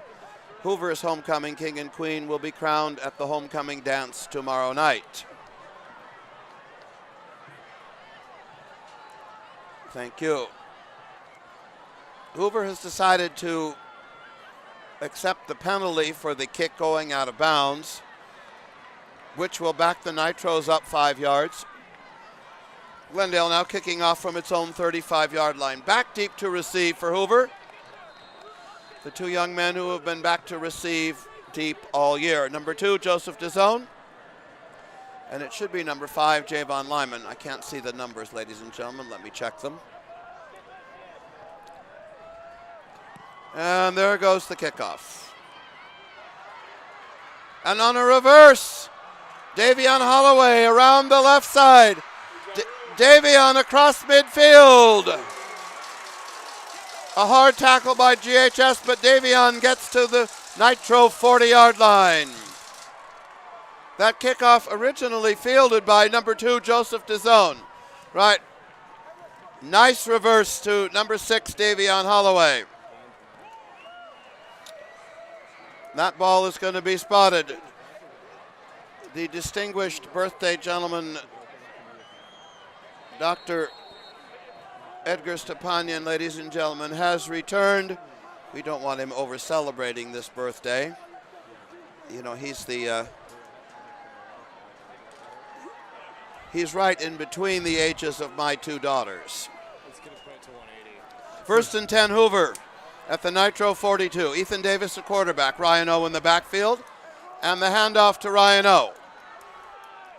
And I'm going to reflect on what Dr. Stepp said in the first half. I think some halftime rest, Dr. Stepp may have invigorated Mr. O because he had those couple of lackluster carries after you said he was hit hard.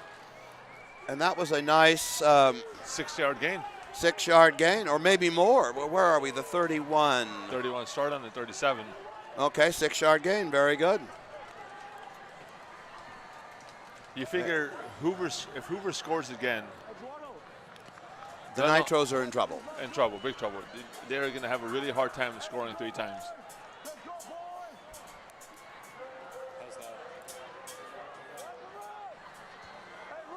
The Ryan O again. Ryan O again, huge hole up the middle. Some great blocking by the Hoover offensive line. Ryan carries that ball, good for a Tornado first down across the Nitro 25 down to the 21. First and 10, purple and white at the 21. Ryan O, 12 carries for 65 yards. He's getting close to that 220 or whatever you say. He may run out of time, my friend, but we'll have to see here.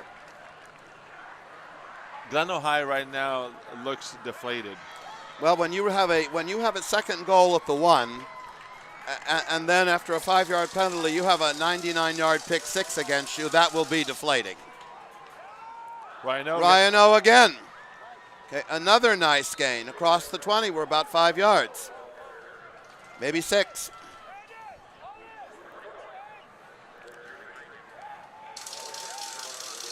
Ball's on the 17-yard line. Second and 5. 4-yard gain. Well, let's see. That original line of scrimmage was the 21. Well, yeah, okay. Well, it looks like the yard marker is the 22. You can never be too sure here.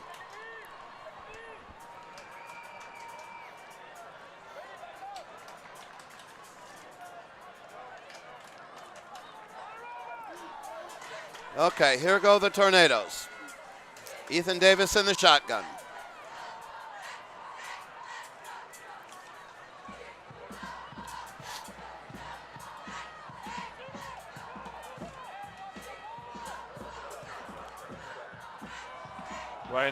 Ryan O with some nice cutback running there. That looks like a Hoover first down.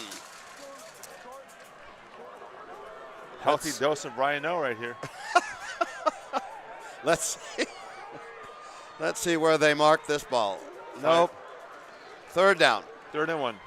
3rd and 1 for Hoover at the 12. Ryan O, four carries, 25 yards in this quarter. I think it's less than 1. We just need some blocking. And of course, if you're Hoover now, you're in 4-down territory, in my opinion. Ethan Davis now under center. Oh. The ball is fumbled. Ethan tries to squirm for the first down, but I think his knee was down. And that's what happens when you change the play at the last minute. From the shotgun to under center. The ball is hiked. Hoover is fortunate to retain possession. He actually lost 2 yards on that. Okay. Now let's see. It's going to be 4th and 3 from the 14. And it looks, let's see here. They're taking the points. Daniel Bainham in to try a field goal. This is a 31. Out of the hold of number 8, Nicholas Paravas. 31-yard field goal.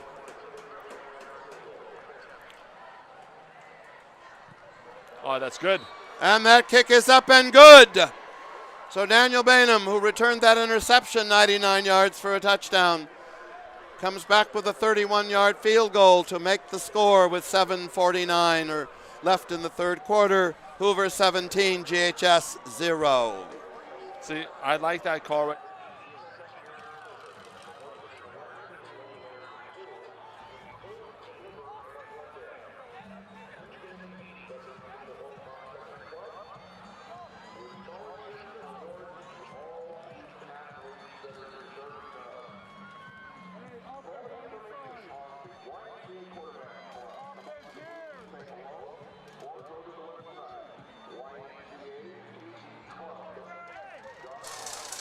Okay, Daniel Bainham, who's doing a little bit of everything for the Tornadoes, ladies and gentlemen, now will be getting ready to kick off.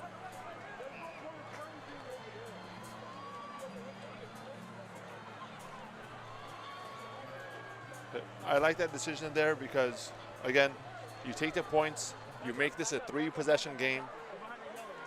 Glendale High, the only reason Glendale High had the ball on the 1-yard line at the end of the second quarter. I know what you're going to say. Tell me. Was because of 40 yards in penalties. You're for Hoover. absolutely right. And so as long as Hoover doesn't give them 40 free yards, Glendale High probably doesn't get the ball into the red zone again. Yeah, you think of those 2 unsportsmanlike conduct penalties, the pass interference penalty. Yeah. Yeah. Uh-huh. And you're right. There, your 40 yards. You got it, my friend.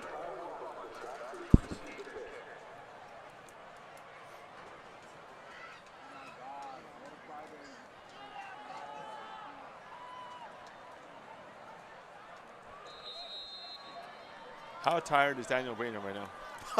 But think of his adrenaline now, Dr. Oh Stepp. my gosh. Think of his adrenaline, and he's a senior.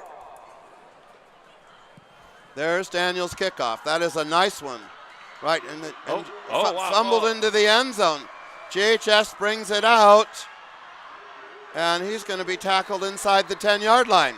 Not a good start for Glendale High School.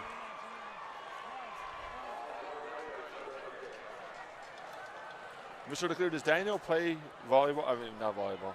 Does he play He usually soccer? He does track. He does track. He does track in the spring. Speaking of volleyball. But he's got a good soccer leg, but he does track in the spring. Speaking of volleyball, the Glendale High girls volleyball team is in the CIF semifinals.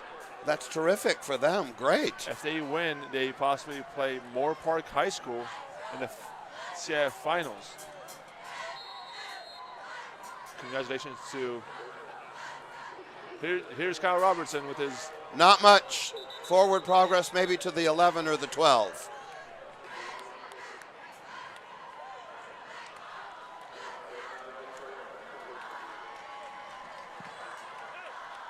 .12-yard line. It's Kyle Robertson, who both coaches told me is the best athlete on the field, has his first touch in the third quarter. We got some whistles on the field here. Official timeout. It's going to be 2nd and 7 for JHS. We have a player hurt. Well, let's see if who's number 4 is hurt. Isaac Perez down for the Tornadoes. Well, if the Glendale girls volleyball team, and that is terrific that they've reached the CIF semis. Who are they playing? Who are they playing in the semis, or do you know, or no, or not? I'm not sure they're playing the semis. But if they win, they could be playing Moore Park for the championship? Yes. That's the same Moore Park where A gentleman you and I know hangs out. Absolutely. Uh-huh. He now wears that green and gold. Doesn't he, in Porter Ranch? Uh-huh.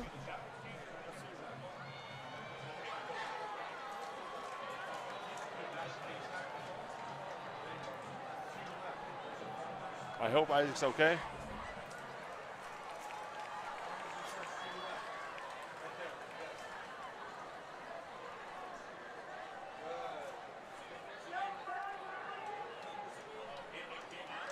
Okay, Isaac Perez down for the Tornadoes. And we've got a player down for the Nitros as well.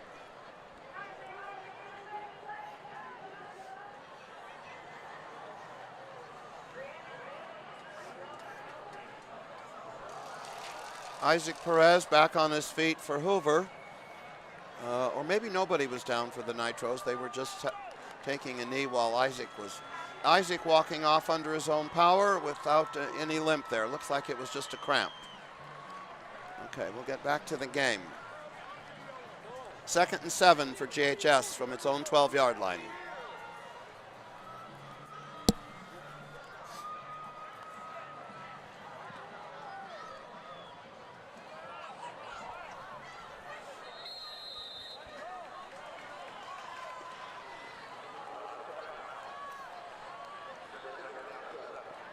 Oh, he's got room. First down for Glendale. That's number 26. That's number 26 again, Gevorg Papazian, who had the majority of carries in the first half for GHS. 7-yard gain. And good for a Nitro first down. Gevorg has 14 carries for 54 yards. 1st and 10, GHS from its own 20. New runner, number 24. Second carry, actually. Great tackle on that play by Hoover, number 51, Armin Tovmasian. No gain. 2nd and 10, Glendale.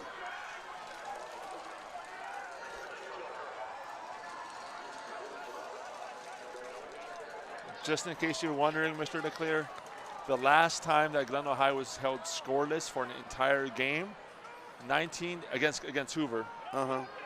1987. Hoover won the game 3-0. That was an offensive barn burner, Dr. Oh Stepp. my gosh. 1987, that just a tad after you were born, sir. Okay, 3rd and 6 for GHS. From its own 24-yard line. We've gone under, we're now more than halfway through the 3rd quarter, ladies and gentlemen. Good protection. Oh, interception again, number 47. Pick six. Pick six. Aram Darbinian, another pick six for the Tornadoes.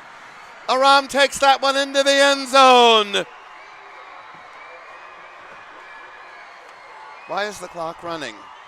Stop the clock. Forgive me, ladies and gentlemen, I'm muttering aloud here on the mic. Okay, that it was a touchdown for Hoover, and the clock is running. We have no idea. Oh, we finally stopped it. How many yards was that, Dr. Stepp? I have to see that replay one more time. Let's see that replay one more time. Hang on, gentlemen. Let's see the point after.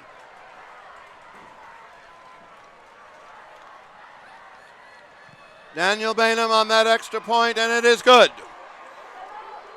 5:17 left in the 3rd. 24-0 Hoover. Let's see that replay of the pick six again. It looks like the 23 yards. Yeah, about 23 yards. Yeah.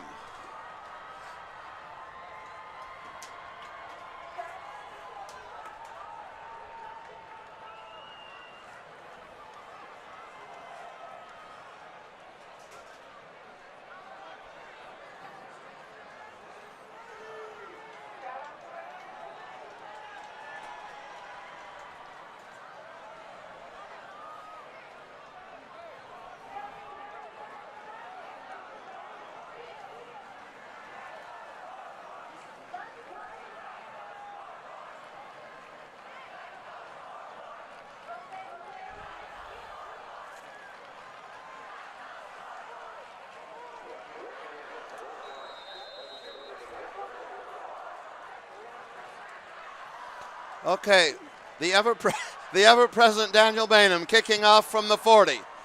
Another long one, ladies and gentlemen. GHS isn't even going to try to field that one. It bounces inside the 5 and goes into the end zone for a touchback. The Nitros will take over. 1st and 10 at their own 20. So, Mr. DeClear, I'm going to tell you what my one concern is with this game. And what is that, Dr. Stepanyan? So, usually in blowout games, and this rivalry, what I start worrying about is chippiness. Yeah, well, we can't let the chippiness come in here. Absolutely not. You and I, who have attended a few Hoover Glendale games over the last couple of decades, have seen chippiness. Absolutely. And it is not healthy.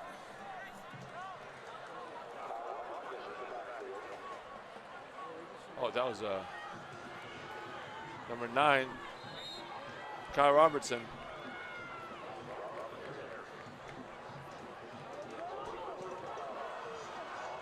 One-yard gain.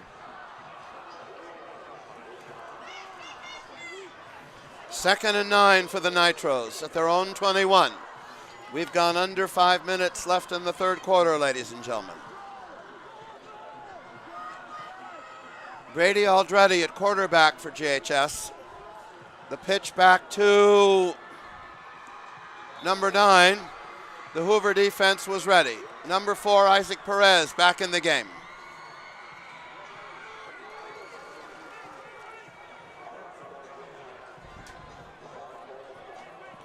That was a 3-yard gain.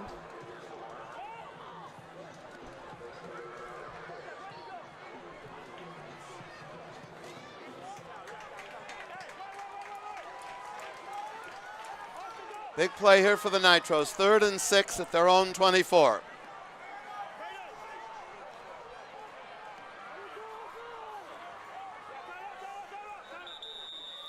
And the whistles blow, ladies and gentlemen.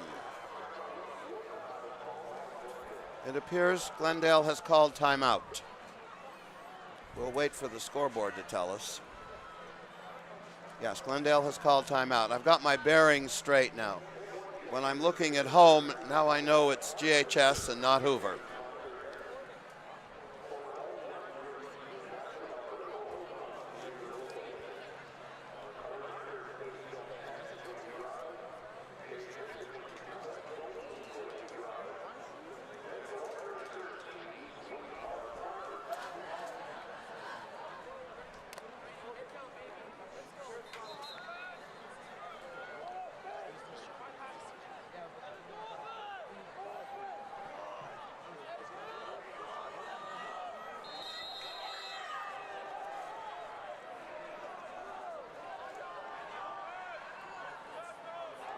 Number 17 at quarterback.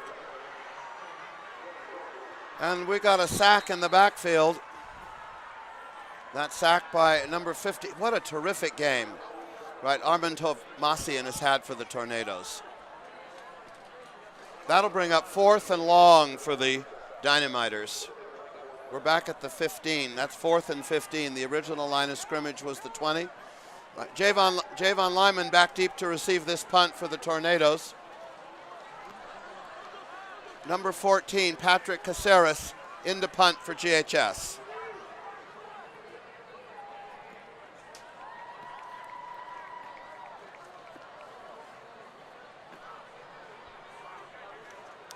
Hoover going for the block. And there's the punt. Okay, and it takes a nice GHS roll, but Hoover is still going to take over in Nitro territory. The ball comes to a stop at the Glendale 47-yard line. 1st and 10, Hoover.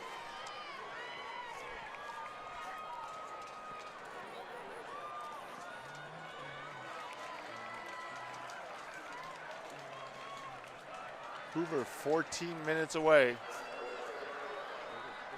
from his 4th victory of the season and 1st victory in the Battle of the Bell since 2017. That is correct.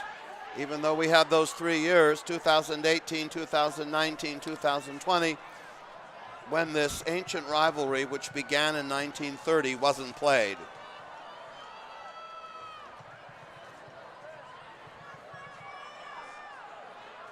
Hoover won the first rivalry game. Yes, which was only in the second year of Hoover's existence. I didn't see that play, Dr. Stepp. What happened? That was Ryan O with the run.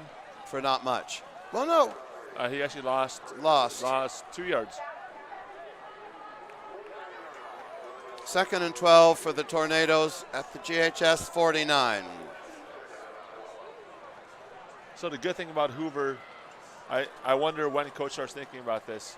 You're up 24-0, game's going to the fourth quarter. When you start putting in some guys, or we have Natalie Tolbert or a girl, who have not played as much maybe this year.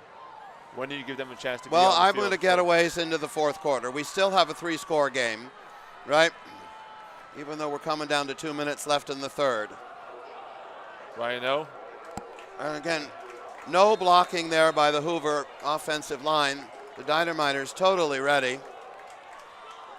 Coach Azad told me that Hoover's go ahead, Coach. Sorry, Mr. Hoover lost yardage again on that play, back to midfield. I think we're looking now, at 3rd and 13? Yeah. Correct. 3rd and 13. 2 runs by Ryan O have lost 3 yards. Go ahead, sir.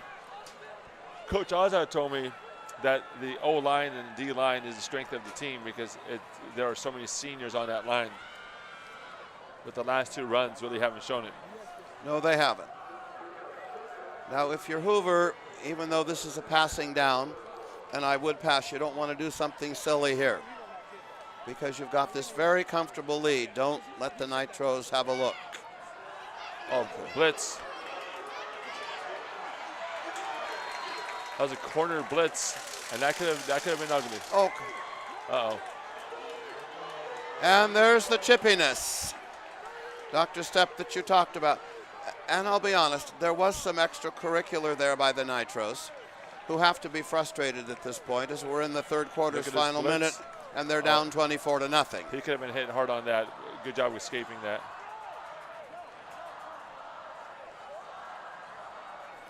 This is what, 4th and 19 for the Tornadoes at their own 44. Marco Regoza. Hoover went backwards on that drive. Well, they did indeed. Marco Regoza, number 21, who sits in one of my Math 2 classes this year, into punt for the Tornadoes. Oh. And Dr. Stepp, this is a problem Hoover has had all year with the snaps, particularly on punts. And that's the opportunity you do not want to give GHS. Now, 1st and 10 at the Hoover 21, and they didn't have to drive to get there. At all. That's the second time that Hoover has gifted. Second time. Glendale High School, great field position. Right. And there's still a lot of football left to be played. As you said, it's a 3-possession game. You don't want to give somebody a look. You don't. 4 wide receivers set for the Nitros. Oh, number 7, breaking runs. Gets into the 10. Takes that ball inside the 10. Good for a Nitro first down, which will bring us to the end of the third quarter. Joel Howdigi down for the Tornadoes.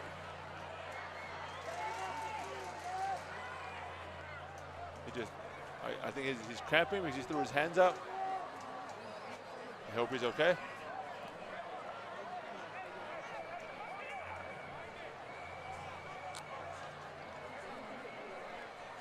The referee's telling the clock operator to run the clock. The clock operator is paying no attention, Dr. Stepp. Yeah, the referee is now being more emphatic. And the clock to 1. That brings us, ladies and gentlemen, to the end of the third quarter. Hoover 24, Glendale 0.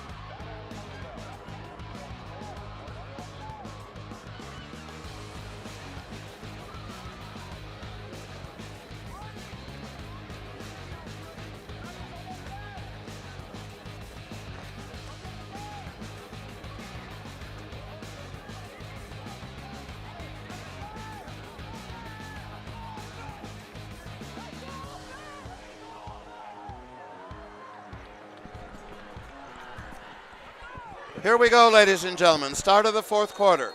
First and goal, GHS. 8-yard line. Fumble. 8-yard line. There's a fumble. GHS has recovered. That quarterback is upset.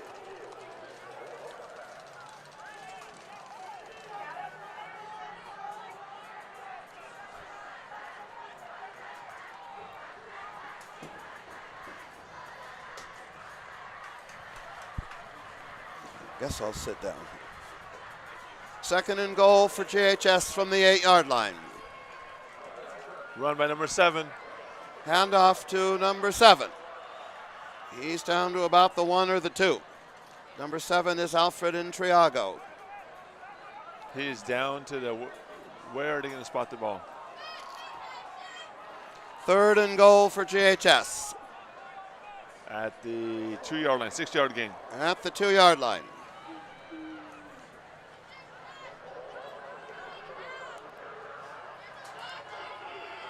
Number 2 again, touchdown. He's into Number the 7, end zone. Number 7 for a Nitro touchdown. Sorry, that was number 6.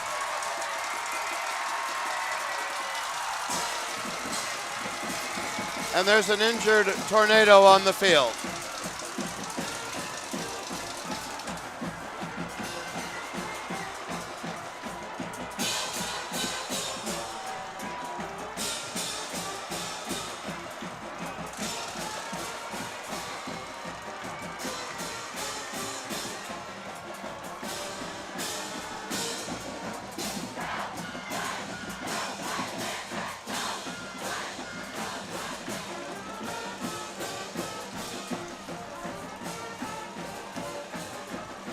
If you're Glendale High, you got to go for 2. I would go for 2 if I. Who was that? Who was injured for Hoover? Is he up and okay? Yeah, he's good.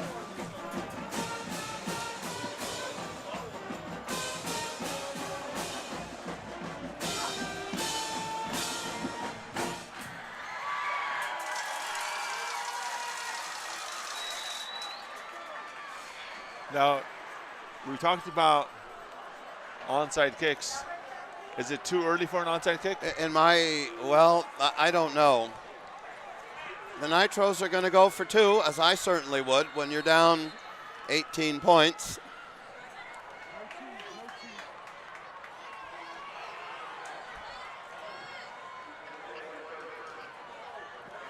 Number 7's in.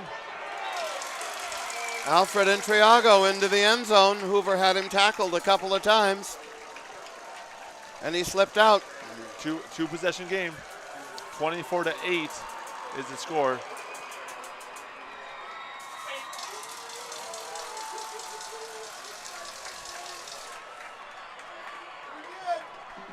There we go. Scores 24-8. Mr. DeClear says too early to do an onside kick. That's a tough one. You know, I think you kick it away. Again, remember GHS only had to drive 21 yards for that touchdown. Yeah, that's true. Because of the high snap. That's true. They haven't moved the ball. I don't know. It looks like Hoover is expecting an onside kick. I might do an onside kick here. What do they have to lose? Look where GHS is. They got 11.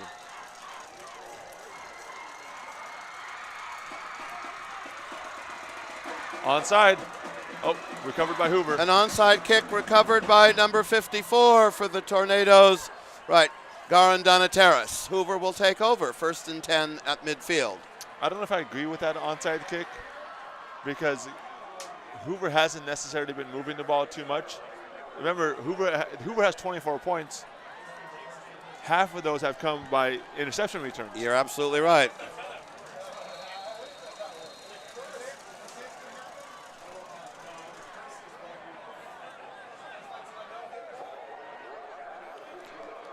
Now, if you're the Tornadoes here, you run the football, you block, and you run up, and you take time off the clock. Absolutely.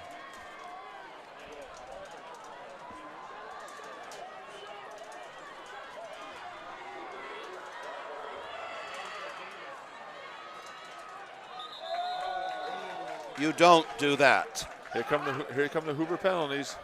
You don't do that. False start on the Tornadoes. 1st and 15 at their own 45.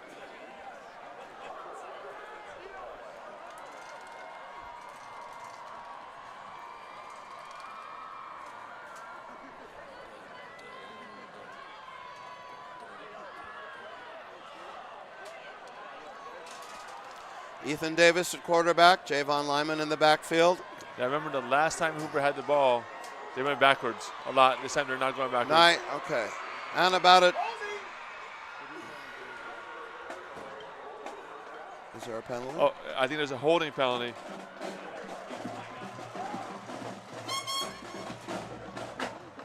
There's a pink flag on the field. I was looking for a yellow flag. Holding on Hoover. Holding on Hoover negates that nice gain.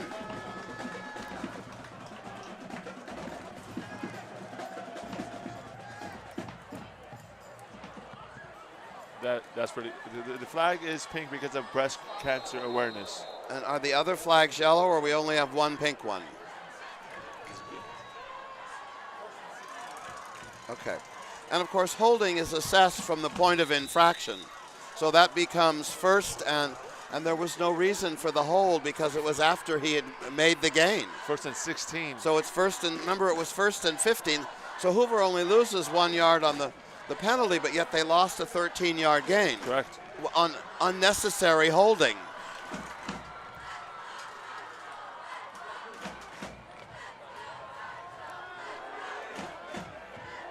Oh, yeah.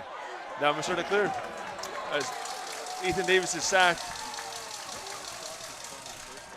2nd and 20. This is why I think Glendale High should not have done an onside kick, because for the second consecutive drive, Hoover is going backwards. They're taking time off the clock, but going. Not much. But going backwards. We've gone under 10 minutes, but there's still a lot of time left. I would run the football on this play. Draw or screen pass. Or screen pass. Because I'm looking ahead. Hoover doesn't get a first down here. They got to punt it, and we know the snapping issues. You haven't seen them all year, sir, as I have. We're not going to run it. Oh, caught by Davion Holloway. Touchdown! And Davion is going into the end zone. 60-yard touchdown. For a Hoover touchdown.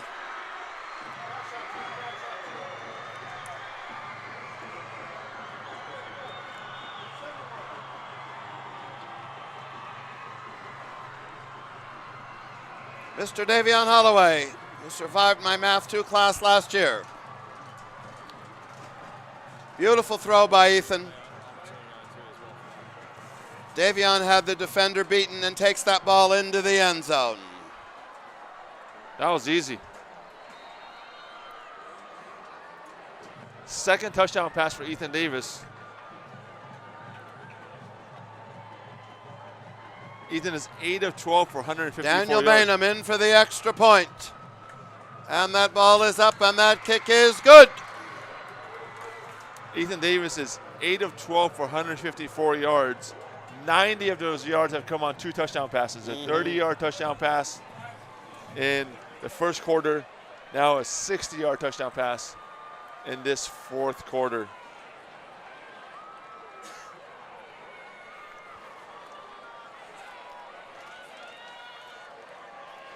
Hoover, it's weird to say needed that because they're up 24-8. But I will agree with you. But they needed They that. did need that because momentum was going in the other direction. And you made the important point. On Hoover's previous possession, they went backwards and then had the high snap. Yeah. Yeah, Hoover needed that because GHS took advantage of it, drove 21 yards for a touchdown. And they were facing a 2nd and 20. Absolutely, they were facing a 2nd and 20. And you throw a 60-yard touchdown pass on 2nd and 20. All right. Mr. Daniel Bainham, what a final game of his senior season this young man has had. Ready to kick off for the Tornadoes. Back deep for the Nitros. Number 4, Rudy Cuellar.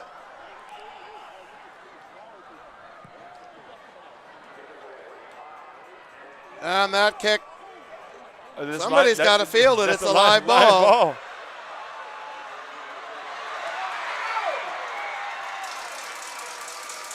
And that live ball was fielded by number 2, Austin Aldretti, with a nice return for GHS. Some very poor tackling by the Tornadoes. Very poor tackling. You don't just grab.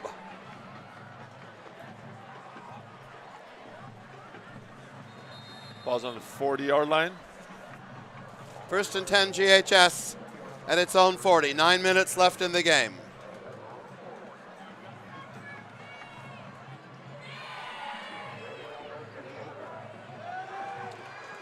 To number 4. 3-yard gain, maybe 4. From the 40 to the 40. And we've got an injured Tornado. I think another cramping issue. Somebody get some orange slices. And Dr. Stepp, we have had innumerable cramping issues all season long. So last year's, somebody told me, I know last week's game that we lost against the Viewpoint. To Viewpoint, right. Took forever. Oh, it did. Was it cramping issues? It did. I thought my clothes were going to go out of style before the game ended. Holy cow. Because we did. And Hoover made a night. That's number 51 is down, who is, Armin Tovmasian, who's had a solid game on defense. Don't see who the other kid is, but that's what you heard about our game last week at Viewpoint. You're absolutely right. I mean, I was thinking I was going to spend the entire weekend at that football game because there was just one cramping issue after another. And you can see right now on the TV, that's what they're working on. There's the Hoover trainer out there. Okay, we got a leg cramp. Two guys. 2 guys, yeah. That's why I eat a banana every day, Dr. Stepp. That potassium, right? I love it. At my age. Yeah, but these young men shouldn't be having this happen.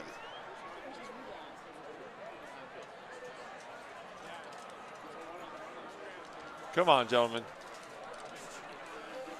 We can't see who it's on. Okay, the other one looks like it was number 2. Number 2, who is, of course, Joseph DeZone.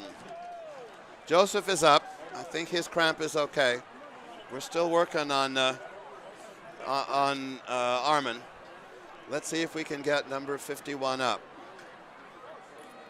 Or as you would say, Dr. Stepp, right, Hitsun Mek. Correct. That's 51 in Armenian, ladies and gentlemen. Maybe Armin, maybe it's not a cramping issue. Maybe it's not, no. It doesn't look like a cramping issue.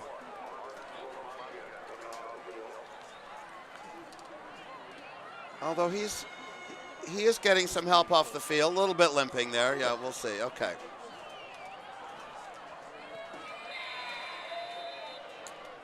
If you tie, you tie. All right, 2nd and 6 for GHS at its own 44 after that delay.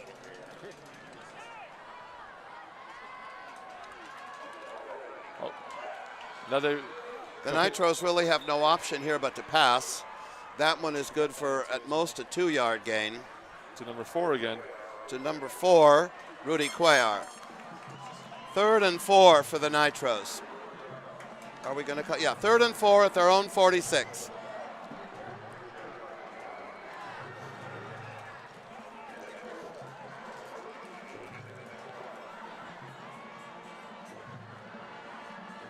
Hoover's looking for another pick Hoover 6. only with a 3-man rush, which I'm not sure.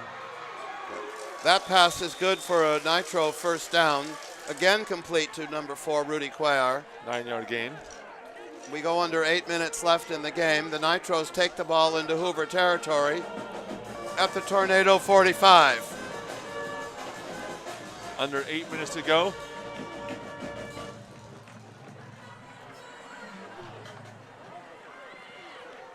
Flag down. I think it's going to be holding. I bet it's going to be holding against the Nitros.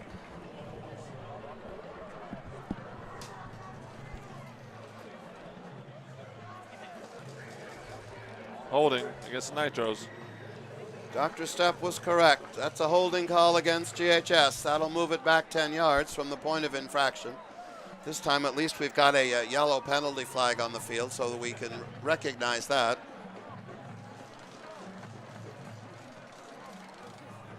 That ball is going to come back into Dynamiter territory to 40. the 45. 2nd and 20 for GHS. 1st and 20. 1st and 20, sorry. Oh, you caught it. That pass miraculously complete. It hit the ground first. We need to see the replay of that. It didn't hit the ground? I thought it hit the ground, but, you know, what do I know? 10-yard gain. Nope, I don't know. It never hit the ground. You're absolutely right. Again, Daniel Bainham on the tackle. Keep the clock running. We've gone under 7 minutes. Some poor initial tackling by the Tornadoes. So Glendale High seems to be running the same. They did this earlier in the game. It's the same play over and over again. A pass out to the flat to their 3rd and 4 for the Nitros at the Hoover, or 3rd and 3 at the Tornado 38. Oh, horrible tackle. We're catching it. That was caught by number 10. That pass complete to number 10, Sergio Avalos. Good for a GHS first down. Hoover player is hurt on the sideline. Terrible tackling again. That was that touchdown saving tackle made by Javon Lyman, and he's down. It was a 31-yard gain. GHS will have it 1st and goal at the 7. Brady, the quarterback for Glendale High School, is 6 of 6 or 63 yards. And he was not the quarterback. He was not the starter. Who was not the starter. No, he wasn't. Okay, Javon is up. Okay, 1st and goal, GHS. Ball's on the 7-yard line. 7-yard line. We're approaching 6 minutes left in the game.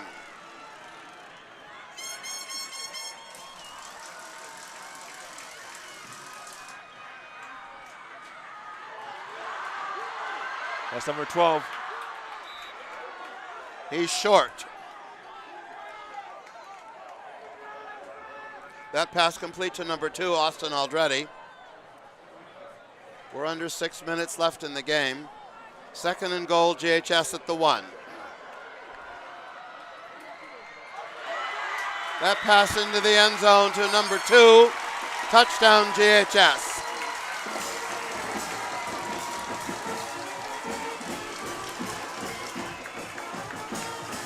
Why is the clock running? No, it's not. It's clock stop. See, now here you really only need to go for 1. Yeah.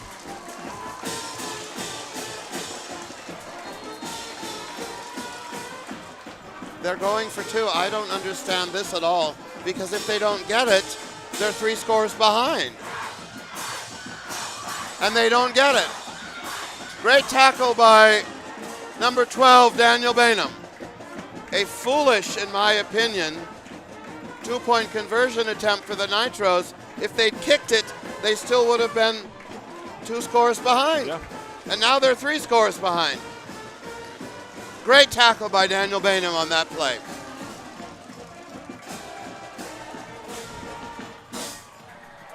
If you're Glendale High School, I know you probably want an onside. Oh, you have to here. You have to.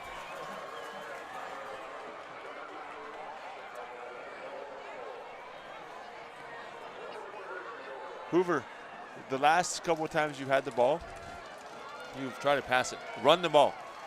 There's 5:45 left. Take some time off the clock. You get a couple of first downs. I mean, game is probably already over. But make it easy on you.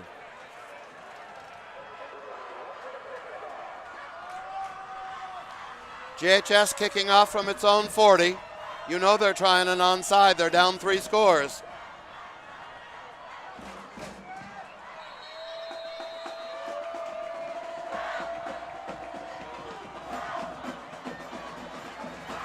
And that kick goes out of bounds.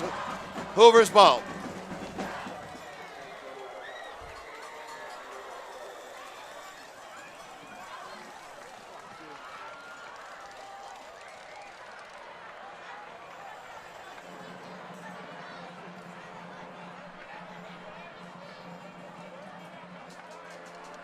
Be 1st and 10 for Hoover.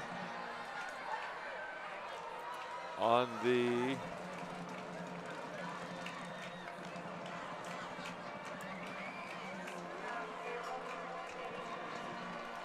Hoover will take over after that onside kick goes out of bounds.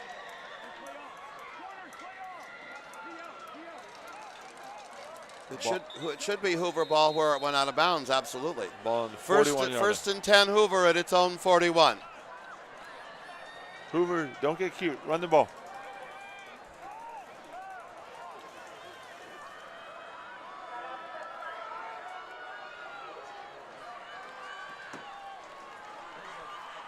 Ryan O in the backfield. Ethan Davis in the shotgun. Nope, never mind. Yeah, well, I have no idea why they're doing this. Maybe that's why. Maybe that's why. Long pass complete to Javon Lyman. Dragging that GHS defender with him, Dr. Step. 1st and 10 Hoover. 1st and 10 Hoover at the GHS. Where are they marking it? 13. That's a 37 plus 9, Right, 46-yard gain. 46 yards from the Hoover 40 to the GHS 13.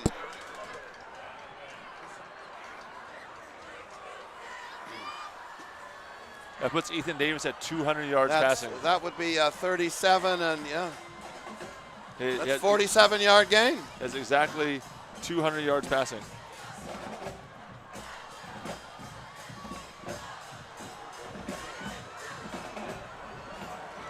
There's a handoff to Ryan O. Was it Ryan O, Dr. Stepp? That was Ryan O. Down to about the 4-yard line, ladies and gentlemen. Why is Hoover rushing to the line? why are you guys rushing to the line? I have no idea. 2nd and 2. I can't tell where we are. 5-yard line. About the 5-yard line. Okay, there's another handoff. There goes Ryan O. Touchdown. He's into the end zone. Hoover touchdown.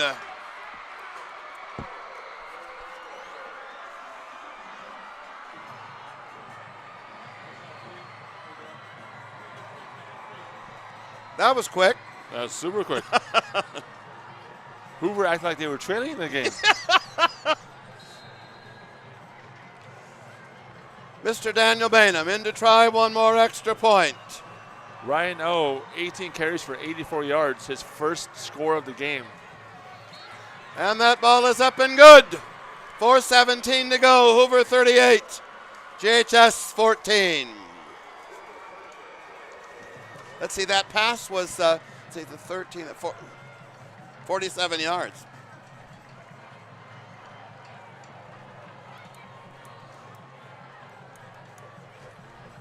Only two plays, Dr. Stepp, right after the pass, 2 plays. Exactly.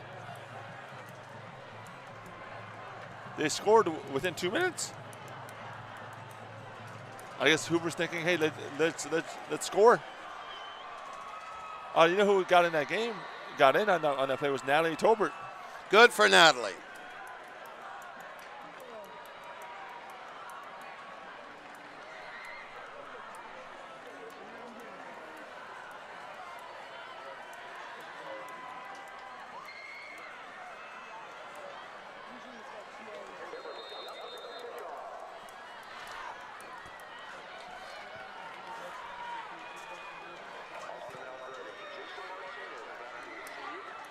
From the 10-yard line. And he's forced out of bounds at about the 26.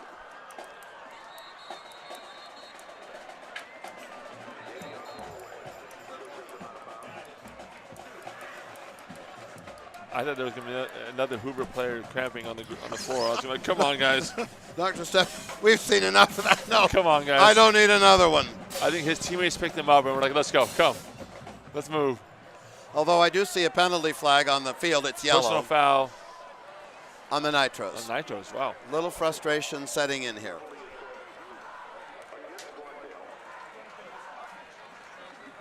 Ball is on the... Nitros are backed up to their own 13. Yeah, Hoover, this is what Glendale High is going to do. Down 3 scores with 4:13 to go. They're going to pass the ball to number 4 in the flat. Well, We've seen it a few times. There we go. Number 4 in the flat. Yep. Oh. That could have been intentional grounding, but he was out of the pocket. They were looking for number 4 in the flat. And he wasn't there. Hoover finally had a couple of guys there.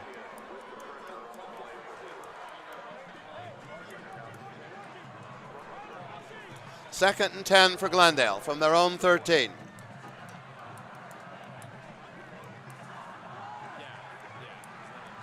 Number 4, they're not going to pass number 4 in the flat because he's out left. Oh, a handoff. And there's nothing there. Roberto Zagara, one of the Hoover tacklers, in on that play. And Armand Tomasian back in, also in on that play. GHS hurrying to the line. 3rd and 10. Is that where we are? No, 3rd and 8 at the 15. Correct. And we've got whistles. Timeout. Timeout, GHS. They've got one left.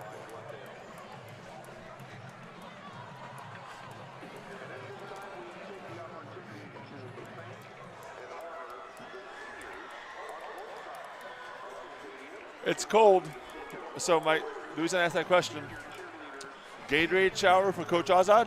I'm sorry? Gatorade shower for Coach Azad? Well, I don't know. We'll have to see, won't we? This will be his first win against Glendale High. His alma mater. Exactly. After all, he is GHS class of 2000. The same year, Dr. Stepp, that you are at Hoover. Correct. 3rd and 8 for GHS. False start, but no call. There comes the Hoover rush. Oh, wow. And that pass falls incomplete. 4th and 8 for GHS. Ooh, that breeze is coming up. Yes, it is. I brought a sweatshirt. You don't almost tipped to who was on defense for Hoover on that one? I think that was Joseph DeZone. Was it? Okay. 4th and 8 for the Nitros. You'd think they would go for it, but no, at his 15. At their own 15. They've thrown in the towel. But it looks like they're going to punt. Coach Azad's thinking, please don't dump me with water. It's cold.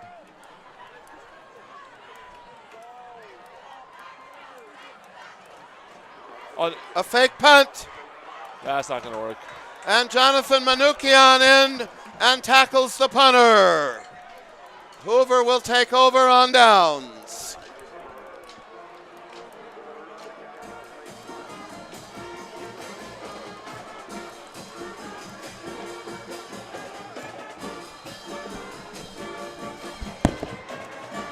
Hoover is going to have the ball.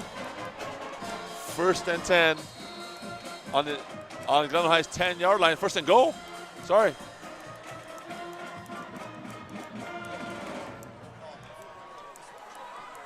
Mr. Leclerc is putting a sweatshirt on. It is getting cold. Yes, we are California people. It is 60 degrees maybe outside, 70 degrees maybe outside. 60 degrees outside. Now Hoover's going to try to give the ball to some guys who maybe have not scored yet. So Javon hasn't scored yet, so maybe give the ball to Javon. Try to get him a score. And Javon is still on his feet.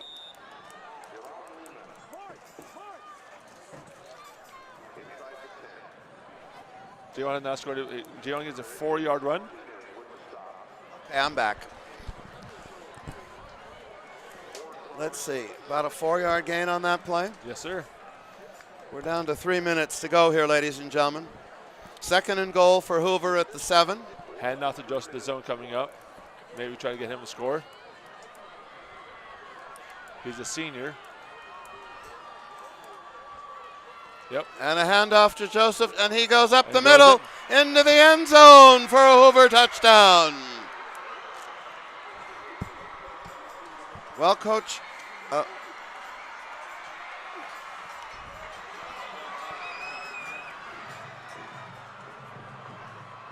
Somebody's hurt.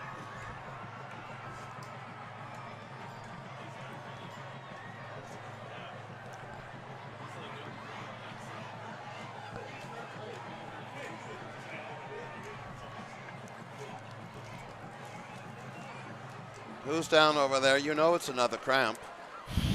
That's all it ever is. I don't mean to laugh, ladies and gentlemen, but, you know, as I said earlier, I've attended every Hoover football game all year. I do the PA for our home games, and this cramping issue has manifested itself game after game after game, time after time. Mr. Leclerc, these 44 points that Hoover has right now, the second most points Hoover has ever scored against Glendale High School. As we said, ladies and gentlemen, this is the 92nd time that these two schools have played. Dr. Stepp and I have every score in front of us going back to the initial contest in 1930.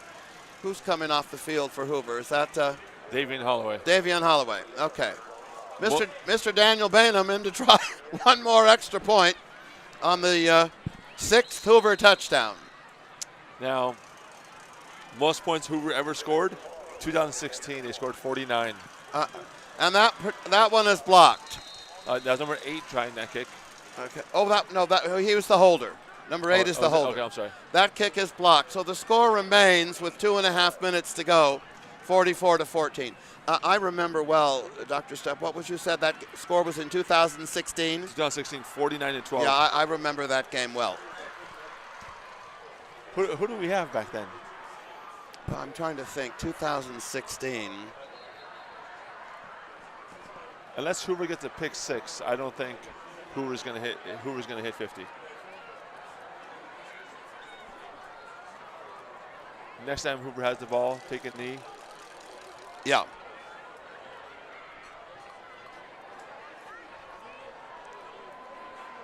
I just want to say, ladies and gentlemen, those of you who are still watching, thank you for being with us. Indeed, thank you for being with us. It is great fun, ladies and gentlemen, to do this live stream with Dr. Stepanyan. We do this every other year, you know, when Hoover is the visiting team, and it is just, we've got great assistance here in the Crow's Nest at Boyce Field from the TV crew. They do yeoman's duty, keeping us amateurs in line who are on the that end zone.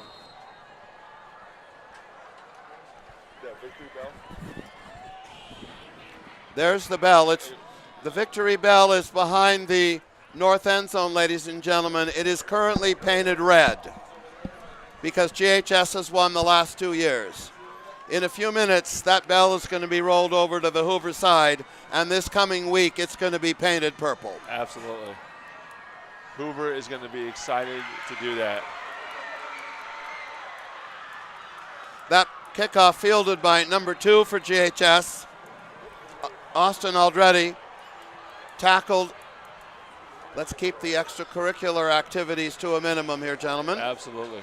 Let's keep the talking right. A Glendale High player is hurt.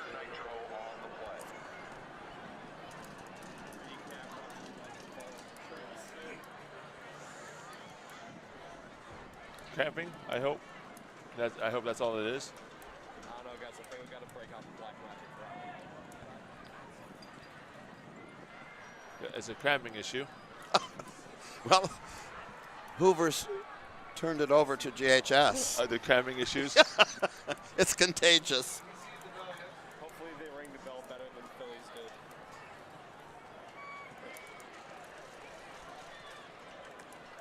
Oh, yeah. Crazy. Well, after 92 games, ladies and gentlemen, I don't think I'm being presumptuous. Hoover with a 30-point lead and 2:33 to go. It'll be 53 wins for JHS, 37 for Hoover, and 2 ties.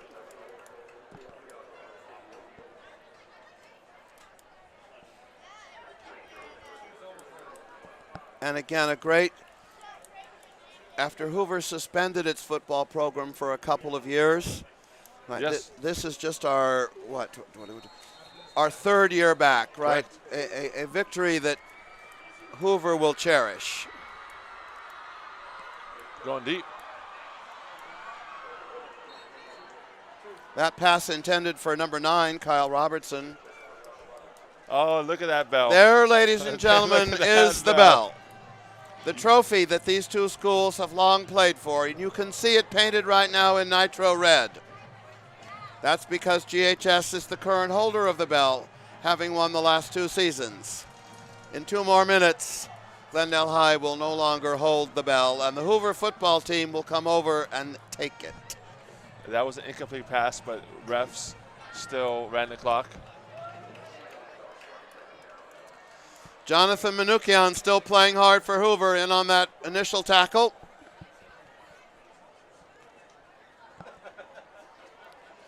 Another GHS player down. Refs are going to run the clock. Seriously, that game last week, I thought I'm going to have to be here all weekend.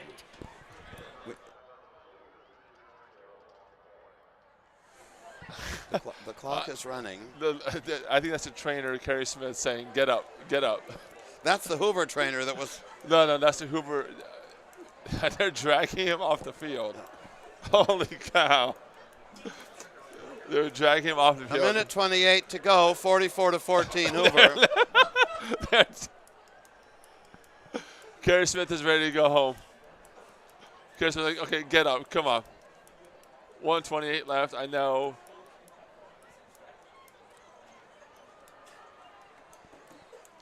What are we doing? Dragging the player off. The camera's not on the injury here. The camera's on the Hoover players. Oh, that was that. Thank you.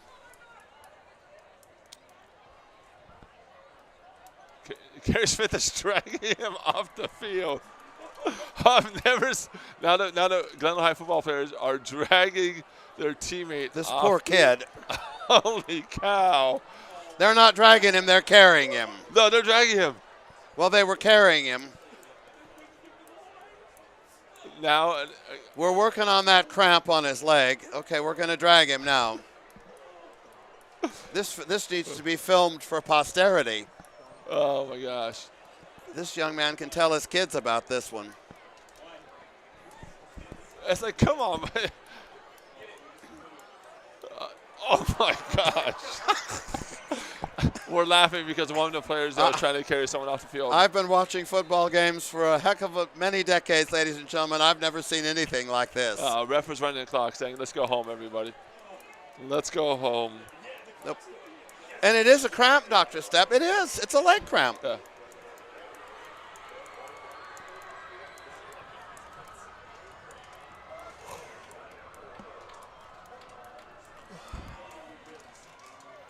Quarterback keeper brought down by number 21 for Hoover, Marco Regoza, who's usually the punter. We've gone under a minute, ladies and gentlemen, under a minute. No more injuries. Yeah. One more play. It's 4th and 4 for GHS. Or what is it? First, I have no idea what it is, Dr. Stepp. It's time to go home. The referees are wondering. We know that. The referees are saying it's time to go home. Another everybody. running play. We're down to 30 seconds, ladies and gentlemen. 2nd and 14 for GHS. And the Nitros has said we're not going to snap the ball again. Oh, I like that. And that will bring us to the end of the game, ladies and gentlemen. The final score is going to be Hoover is running after that 44 bell. And GHS 14. Hoover is running after that bell. They already got the bell. And the Tornado players have that bell. You got to believe it, ladies and gentlemen. And the final has ticked off. Hoover 44, GHS 14.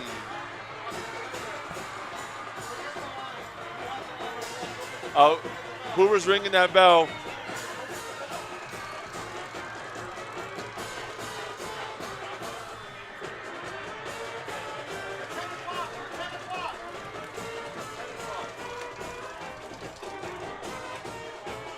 Glendale High showing class, Hoover showing class.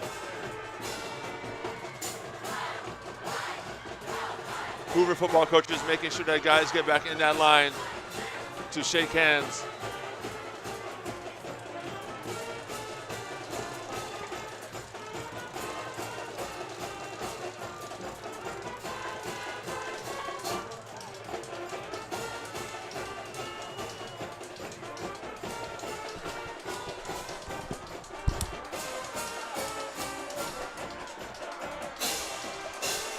Hey, ladies and gentlemen, thank you so much for having us. It's been a pleasure being with you guys tonight. Congratulations to the Hoover football team. Thank you so much for being with us tonight. We hope you have a great night. Everybody have a great weekend. Take care.